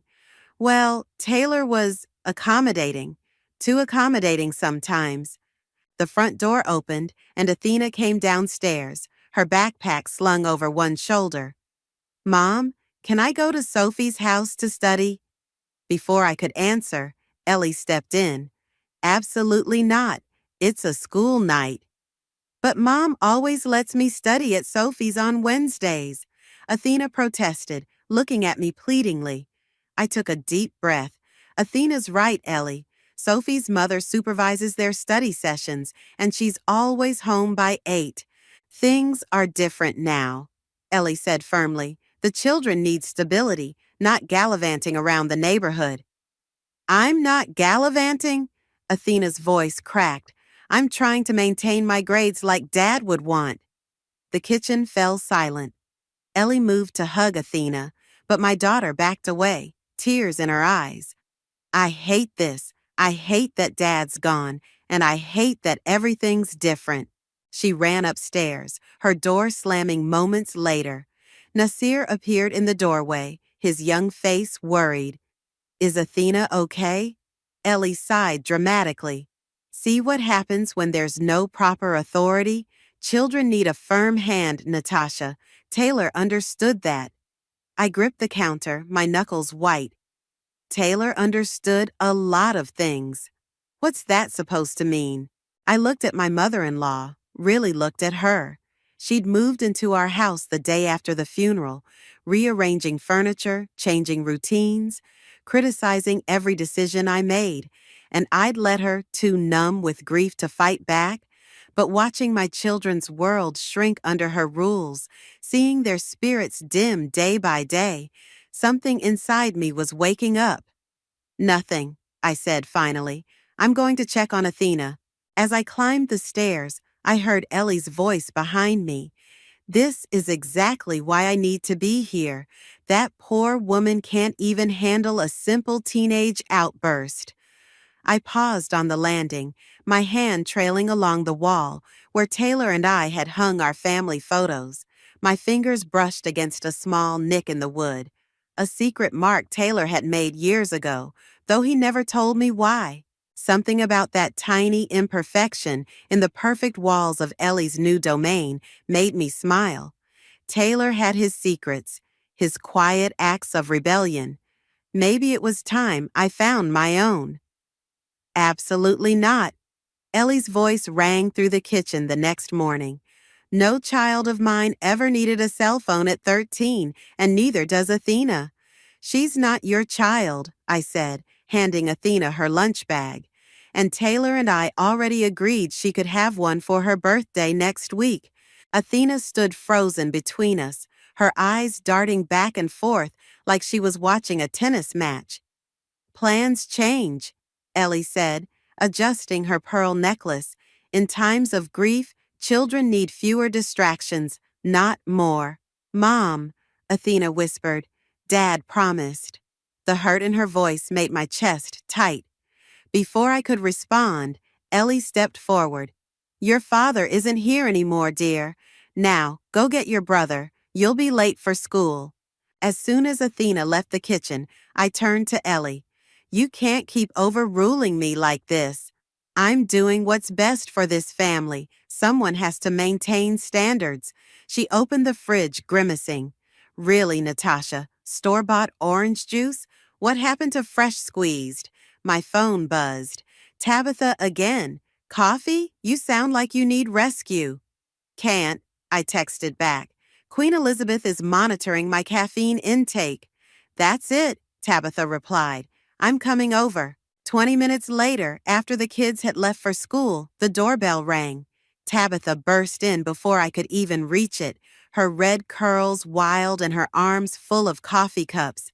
Morning, Ellie, she called out cheerfully. Hope you don't mind, but Natasha and I have some wedding planning to discuss. Ellie appeared in the doorway, frowning. Wedding planning? My sister's wedding, Tabitha explained smoothly. Natasha's helping with the arrangements. You know how good she is at organizing events. Is she? Ellie's tone dripped with doubt. Well, don't let me interrupt. I need to reorganize the linen closet anyway. Someone's been folding the towels incorrectly.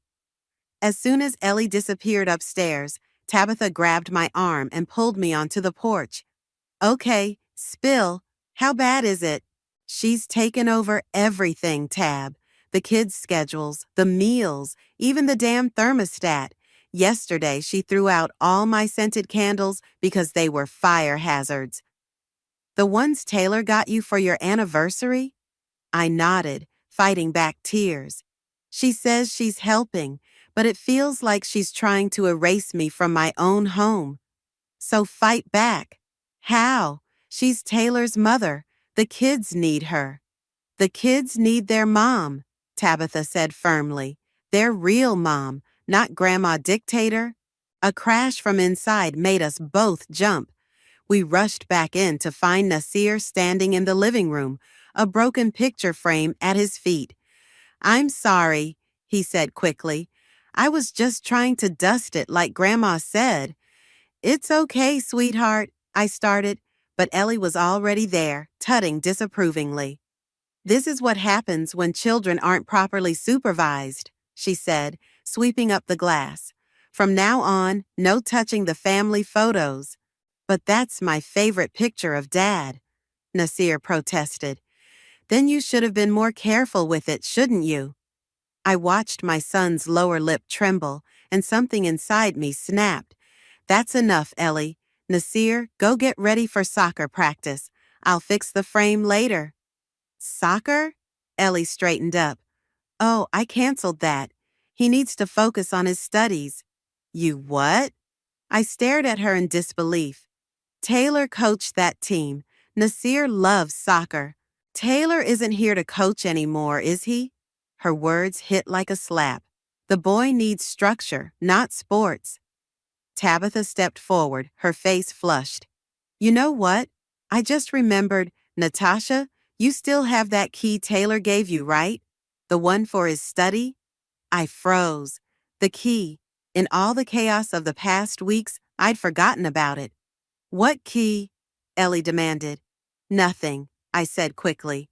Just something Taylor mentioned before. But I remembered now. the small brass key he'd pressed into my hand that last morning, saying he had something important to show me later. We never got that later. Well, Tabitha said brightly, I should go.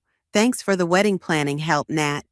As she hugged me goodbye, she whispered, Find that key. That night, after everyone was asleep, I stood in my closet, running my fingers along the jewelry box where I'd stored the key. It was still there, small and unremarkable, but suddenly it felt like the most important object in the world. Whatever Taylor had wanted to show me was in his study, the one room Ellie hadn't dared to touch yet. Maybe, just maybe, it held the answers I needed. I clutched the key tightly, my heart pounding. Tomorrow, I decided. Tomorrow I would find out what my husband had left behind. The study door creaked as I turned the key, making me wince. It was 2 a.m., and the last thing I needed was Ellie catching me here. The room smelled like Taylor, his cologne, old books, and the leather of his chair. My phone's flashlight revealed the room exactly as he'd left it. His coffee mug still sat on the desk, a faint ring stained into the wood beneath it.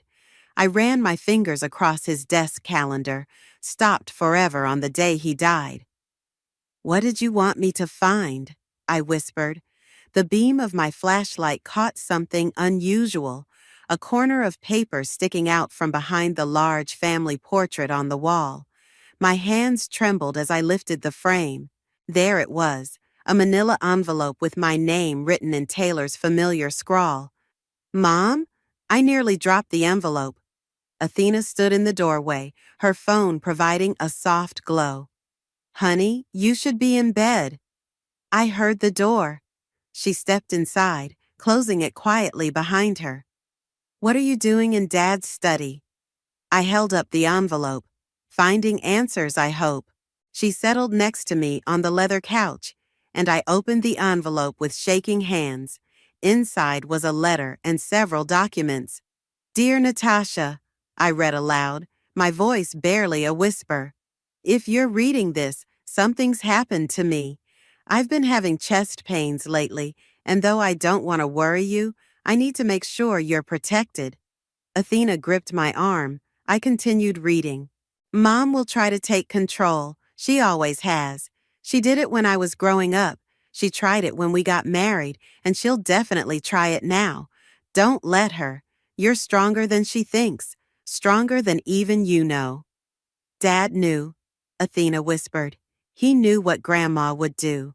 I shuffled through the other papers, legal documents, bank statements, and photographs. Old ones, showing a younger Ellie with Taylor as a teenager. In every photo, she was directing, positioning, controlling. There's more, I said, turning back to the letter. I've set everything up in your name, the house, the accounts, everything. Mom has no legal right to make decisions for our family. I know she'll claim it's for the best, that she's helping, but don't believe it. She nearly destroyed my first marriage with her interference. I won't let her do the same to you and the kids. Dad was married before? Athena's eyes widened. Briefly in college, I said, remembering. He never talked about it much. The letter continued. I've included proof of everything. Her manipulation, her lies, even the way she drove Sarah away. Use it if you have to.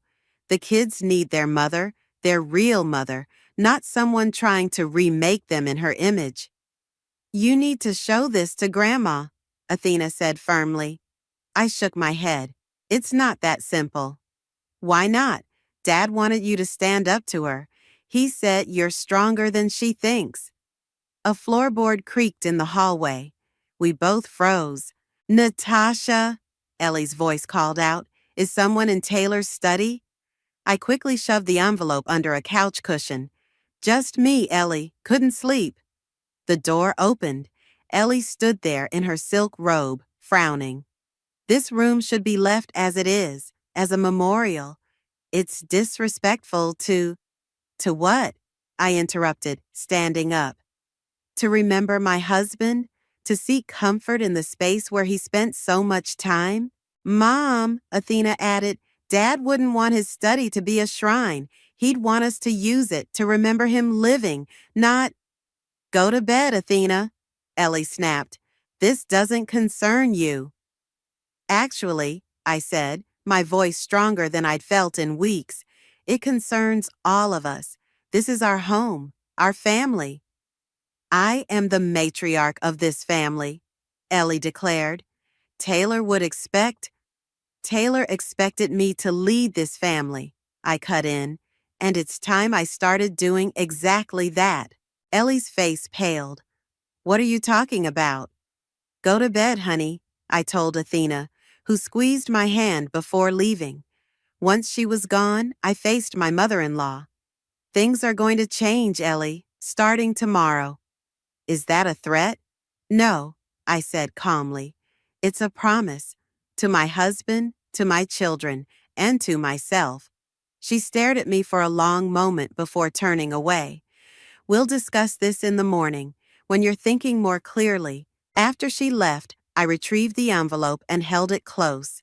Taylor had known what would happen, known what I would need. He'd prepared everything, given me all the tools. Now I just had to be brave enough to use them. I pulled out my phone and texted Tabitha, found the key to everything, meeting tomorrow? Her response was immediate. Finally, my place, 10 a.m., time to take back your life, girl. Looking around Taylor's study one last time, I smiled. The war for our family was about to begin. She did what? Tabitha nearly spilled her coffee as I showed her the document spread across her kitchen table. Apparently, Ellie drove Taylor's first wife away by convincing everyone the poor woman was unstable. I pointed to an old letter.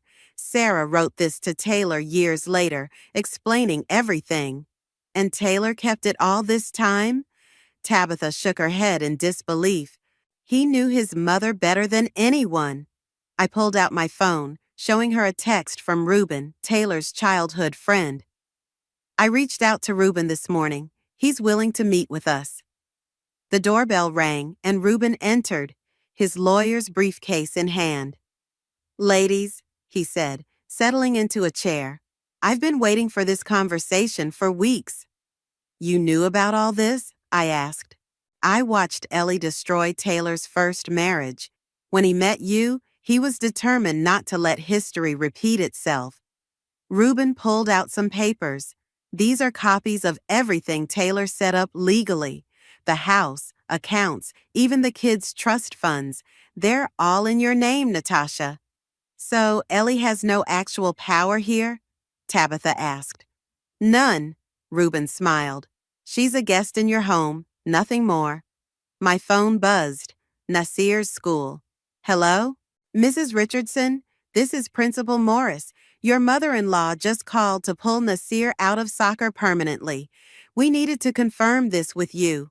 I gripped the phone tighter. She did what? She said it was a family decision. It absolutely was not. Nasir stays on the team. In fact, I'm coming to sign him up for the summer program, too. After hanging up, I turned to my friends. She's already making moves. I need to start pushing back.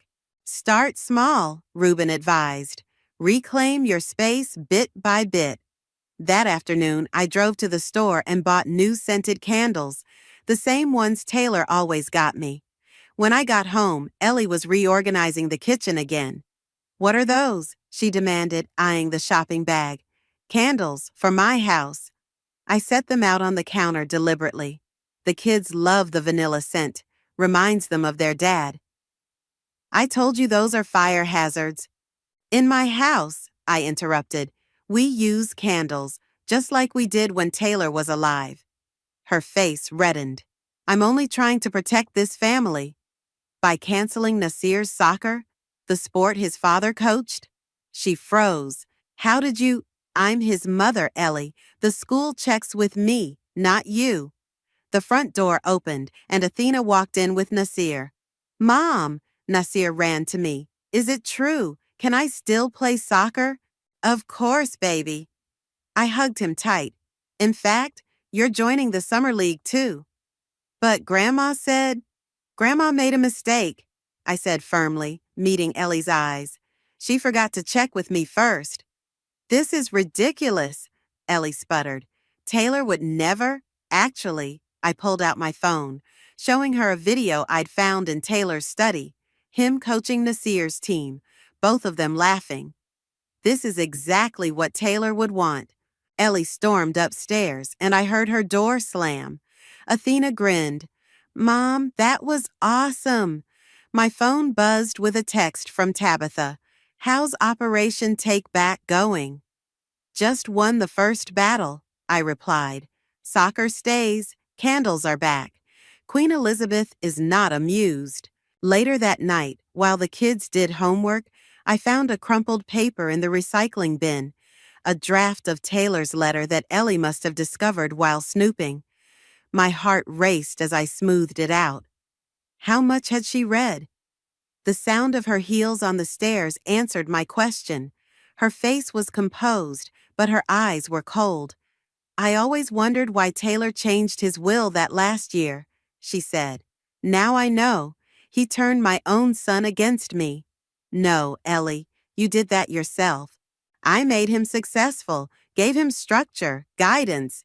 You controlled him, and now you're trying to control his children. She stepped closer. You have no idea what it takes to raise children properly. You're too soft, too permissive, just like Sarah was. The difference is, I stood my ground. I'm not going anywhere. This is my home, my family, and my rules. We'll see about that. She turned to leave, then paused. Oh, and Natasha, I've invited some old family friends over for dinner tomorrow. Do try to have the house presentable. As her footsteps faded, I texted Reuben. She found a draft of the letter. Time to call in reinforcements? His response was immediate. On it. Tell Tabitha to contact Dexter from the community board.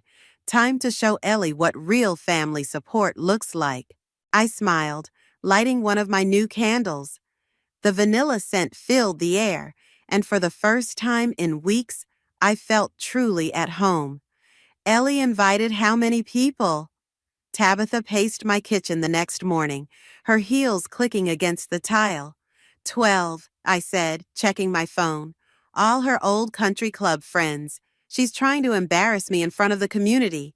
Well, she's in for a surprise. Tabitha grinned. Dexter's already called everyone who matters. Trust me, this dinner party won't go how she expects. The doorbell rang. Dexter, the community board president, stood there with his wife Maria. Natasha, he said warmly, we came early to help.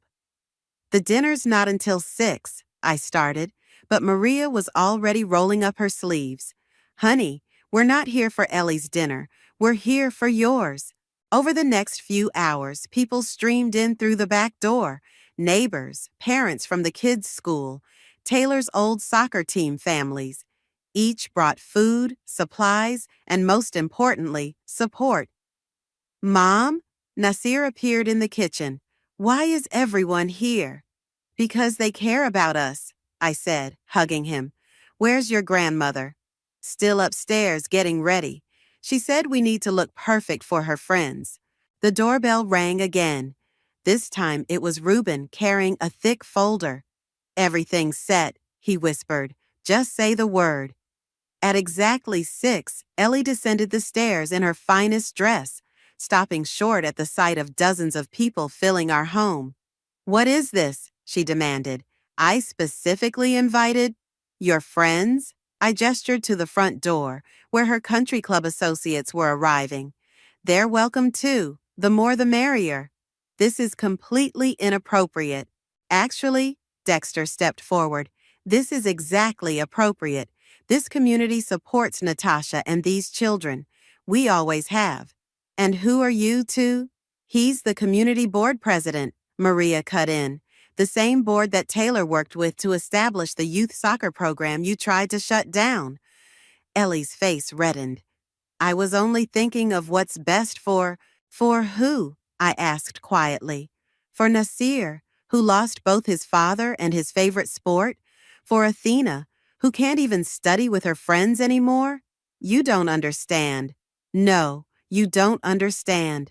I raised my voice slightly, making sure everyone could hear. This is our home. These are our neighbors, our friends, our support system. Taylor knew that. It's why he chose this community. Taylor chose this community because I suggested it, Ellie snapped. Actually, Reuben stepped forward.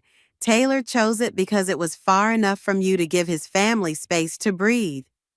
A murmur went through the crowd.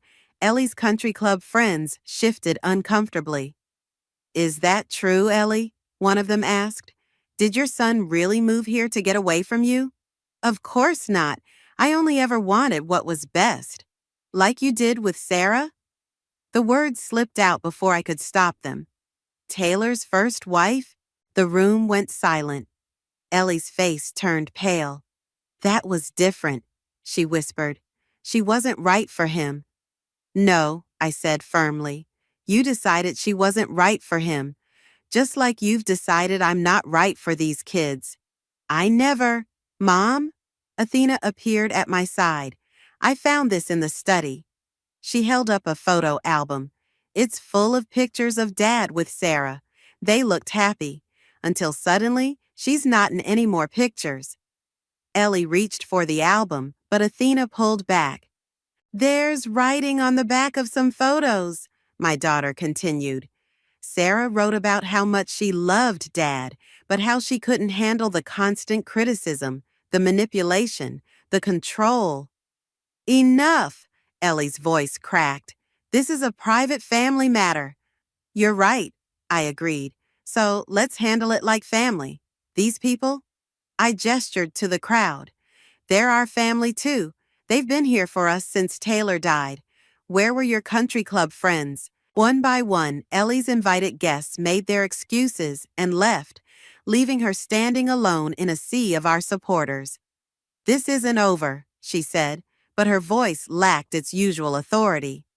Actually, Reuben stepped forward again. It is.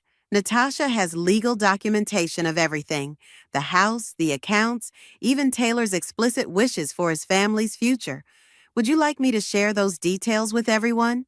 Ellie looked around the room, finally seeing what she was up against. Not just me, but an entire community ready to stand with us. I think, she said stiffly, I need to lie down. As she climbed the stairs, Tabitha squeezed my hand. Round one goes to us. Round one? Maria laughed. Honey, this was a knockout. But watching Ellie's defeated retreat, I knew better. This wasn't over, not by a long shot. She'd regroup, replan, and come back fighting. But this time, I'd be ready. The morning after the dinner party, Ellie was nowhere to be found. Instead, a formal invitation sat on the kitchen counter. Family meeting, 2 p.m., Taylor's old law firm. It's a power play, Reuben said when I called him. She's trying to intimidate you with the setting. Should I be worried? Bring the letter and documents. And Natasha, bring the kids too.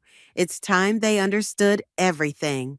At 1:55 p.m., we walked into the law firm's conference room. Ellie sat at the head of the table, flanked by 2 lawyers and her friend Serenity from the country club. The children shouldn't be here, Ellie said immediately. They're exactly where they need to be, I replied, taking the seat opposite her. Reuben sat beside me, placing his briefcase on the table.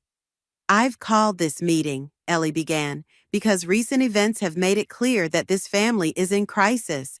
As the matriarch, You're not the matriarch, Athena interrupted. Mom is. Ellie's lawyer cleared his throat. We have concerns about the children's welfare. Mrs. Richardson has documented several instances of questionable parenting decisions. Like what? I demanded. Serenity pulled out a notebook. Allowing unsupervised study sessions, dangerous sports activities, inappropriate social media access. You mean letting me study with Sophie? Athena's voice shook with anger. Or letting Nasir play the sport Dad loved? Your father would want. Don't. Nasir spoke up for the first time. Don't tell us what Dad would want. You didn't even come to his games. Ellie's face hardened. I'm trying to protect you from what? I pulled out Taylor's letter. From turning out like their father? The son you tried to control so much he moved across the city to escape you? That letter is a forgery, Ellie snapped. Really? Reuben opened his briefcase. I have the original here, with Taylor's notarized signature, along with some interesting documents about Sarah. The lawyers exchanged glances. Serenity shifted uncomfortably. Who's Sarah? Nasir asked. Your father's first wife, I said gently. The one your grandmother drove away with false accusations and manipulation. That's slander. Ellie stood up. I won't sit here and... Sit down, Mom. A new voice spoke from the doorway. Sarah herself stood there, looking elegant in a business suit. They deserve to know the truth. Ellie fell back into her chair. How dare you come here? I invited her, Reuben said. As Taylor's first wife, she has relevant testimony about your pattern of behavior. Sarah walked to the table. I loved Taylor. We were happy until his mother started spreading rumors about my mental health, my faithfulness, even my ability to have children. You were wrong for him, Ellie insisted. No, Sarah's voice was firm. I was just wrong for you. I wasn't controllable enough, moldable enough, so you destroyed me, but I won't let you destroy this family too. Is that why Dad kept all those pictures? Athena asked Sarah. To remember what Grandma did? Sarah nodded. Taylor never forgave himself for not standing up to her then. That's why he prepared everything for your mom, to make sure history wouldn't repeat itself. Ellie's lawyers were whispering urgently. Finally, one spoke up. Mrs. Richardson, given this new evidence, we recommend... Fire them, Ellie cut in. All of them. This meeting is over. No, I stood up. This meeting is exactly what we needed. The kids needed to see the truth. They needed to understand why their father set things up the way he did. I'm their grandmother. I have rights. You have privileges, Reuben corrected. Privileges that can be revoked. Are you threatening me? No, I said quietly. I'm giving you a choice. Either accept that this is my family to lead or leave. Taylor made his wishes clear. I won't let you do to my children what you did to him. The room fell silent. Nasir reached for my hand under the table. I choose my family, he said firmly. Me too, Athena added. Ellie looked around the room, at her dismissed lawyers, at Sarah's steady gaze, at her grandchildren's determined faces. For the first time, I saw something new in her expression. Fear. You can't just cut me out, she whispered. No one's cutting you out, I said, but things will be different now. My house, my rules, my family. You can be part of that, but only on those terms. She stood slowly, gathering her purse. I need time to think. As she walked out, Sarah touched my arm. You did what I couldn't. You stood up to her. We all did, I said, hugging my children close. Together. Watching Ellie's retreating figure through the glass walls, I felt no triumph, only relief. The truth was finally out, and with it, the power she'd held over us for so long. Now we just had to see what she'd do next. 3 days passed without a word from Ellie. Her bedroom door remained closed, meals untouched outside it. The silence felt like the calm before a storm. She's planning something, Tabitha warned over coffee. Women like Ellie don't just give up. As if on cue, my phone buzzed with a text from Dexter. Heads up, Ellie's at the community center with her country club friends. They're calling an emergency board meeting. Now? I grabbed my keys. Watch the kids, Tab. Go, show her what you're made of. I arrived at the community center to find the parking lot full. Inside, Ellie stood at the podium, perfectly composed in her designer suit. And as a concerned grandmother, I must bring attention to the declining standards in our community. Single mothers without proper support systems. You mean widows whose mother-in-laws try to steal their children? I called out, walking down the aisle. Gasps rippled through the crowd. Ellie's fingers tightened on the podium. Natasha, this is a closed meeting. About my family? I don't think so. I turned to face the crowd. You all knew Taylor. He coached your kids, helped with community projects, believed in making this place better for everyone. Exactly, Ellie jumped in. And now his legacy is right here. I pulled out my phone, playing a video I'd found in his study. Taylor's face filled the screen, recorded just weeks before his death. Hey, beautiful. His voice filled the room. If you're watching this, I guess those chest pains meant something after all. I need you to know something. You're the best thing that ever happened to me. You gave me the strength to break free from Mom's control, to be my own person.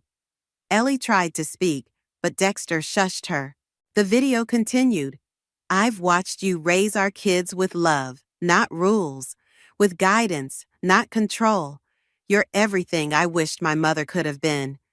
Tears streamed down my face as Taylor's image smiled. Don't let her do to our family what she did to mine. The house, the accounts, everything's yours, but more importantly, the kids are yours to raise. You're their mother, and you're amazing at it. The video ended. Silence filled the room. Well, Serenity stood up. I think we've heard enough. No, a new voice called out. Sarah walked in, carrying a stack of papers.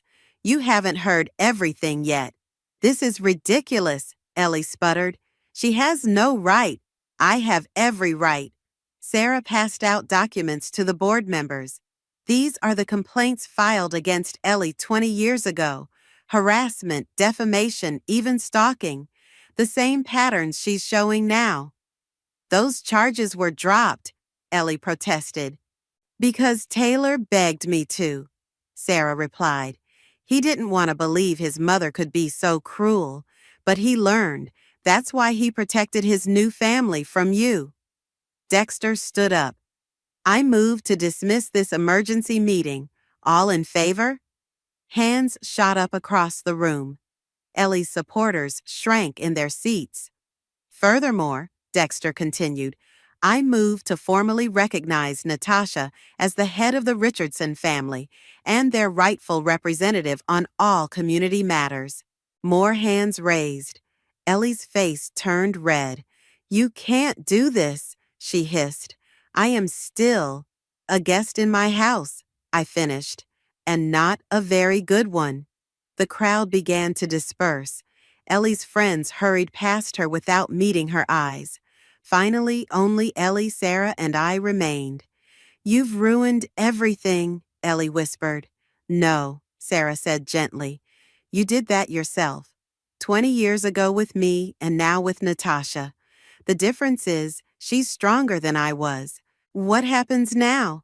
Ellie asked, her voice small. That depends on you. I stepped closer. You can either accept that things have changed and try to be the grandmother our children deserve, or you can leave. But the controlling, the manipulation, it stops now. They're my family too. Then prove it, not by ruling them, but by loving them.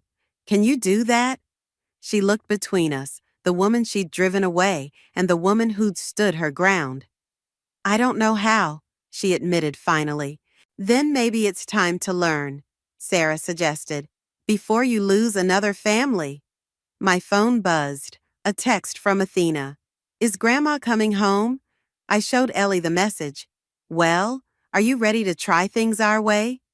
She wiped her eyes, smearing expensive mascara. I need time. Take it, I said. But remember, when you come back, it's to our rules, our family, our way. As she walked out, Sarah squeezed my hand. You did it. You really did it. We did it, I corrected. All of us together. Looking around the empty community center where Taylor had spent so many happy hours, I felt his presence stronger than ever. He'd given me the tools, but I'd found the strength. Now it was time to go home and tell our children that the war was finally over. Mom, Grandma's here. Nasir's voice carried from the front door. I looked up from Taylor's desk, now my desk, in the study to see Ellie standing in the doorway, a small suitcase at her feet. The 30 days are up, she said quietly. I'd like to come home, if the offer still stands. I gestured to the chair across from me. We should talk first. She sat down, her usual perfect posture slightly wilted. I've been seeing a therapist, Dr. Matthews. She's helping me understand patterns I never noticed before. Good, that was our condition. I know. She twisted her wedding ring. She showed me how I've been recreating my own mother's controlling behavior. I didn't want to believe it, but Grandma, Athena appeared behind her. You're just in time. Mom's letting me redecorate my room. Want to help pick colors? Ellie's hand twitched, and I could see her fighting the urge to take control. Instead, she asked, "What colors are you considering?" "Black and purple." "I see." Ellie caught my eye, took a deep breath. "It's your room, dear. What matters is that you love it." Athena's jaw dropped. "Mom, what did you do with the real Grandma?" We all laughed, breaking the tension. "Why don't you show her your design ideas?" I suggested. As they left, I heard Ellie asking questions instead of giving orders. A small change, but significant. My phone buzzed with a text from Sarah. "How's it going?" "She's trying," I replied. "Really trying." The doorbell rang. Tabitha burst in with takeout bags. "Family dinner! I brought everyone's favorites, even your weird seaweed snacks, Ellie." "You remembered?" Ellie looked touched. "Course I did. Your family. Difficult, sometimes impossible family, but still family." We gathered around the dinner table. No formal dining room, no strict seating arrangement. Nasir had soccer dirt on his knees. Athena's hair was wild from dance practice, and for once, Ellie didn't comment on either. "Before we eat," she said suddenly, "I have something for everyone." She pulled out a stack of envelopes. Letters. Dr. Matthews suggested I write down things I should have said long ago. She handed them out, one to each of us, plus one for Sarah and one addressed to Taylor. That last one she placed in the center of the table. "You don't have to read them now," she added quickly, "or ever if you don't want to, but I needed to write them." Nasir opened his immediately. His eyes widened. "Grandma, you're coming to my soccer games?" "If you want me to." She smiled tentatively. "Your father loved coaching you. I should have seen that." Athena read hers next, tears filling her eyes. She got up and hugged Ellie, their first real hug since Taylor died. I opened mine last. "Natasha, I owe you the biggest apology. You didn't just lose your husband. You lost your partner, your children's father, your future as you planned it. Instead of helping, I tried to take what little you had left. I was wrong. Taylor chose well when he chose you. You're stronger than I ever gave you credit for. Thank you for not giving up on me, even when I gave you every reason to." "The guest room is made up," I said, closing the letter. "Same rules as before. Respect boundaries, ask, don't tell, and therapy continues." Agreed. Ellie reached for the letter to Taylor. "This one, I'd like to put it in his study, where it belongs." Together, we walked to the study. Photos lined the walls, old ones of Taylor and Sarah, newer ones of our family, recent ones of soccer games and dance recitals. A timeline of love, loss, and healing. "He would be proud," Ellie said softly, "of all of us. Even you? Especially me, I hope.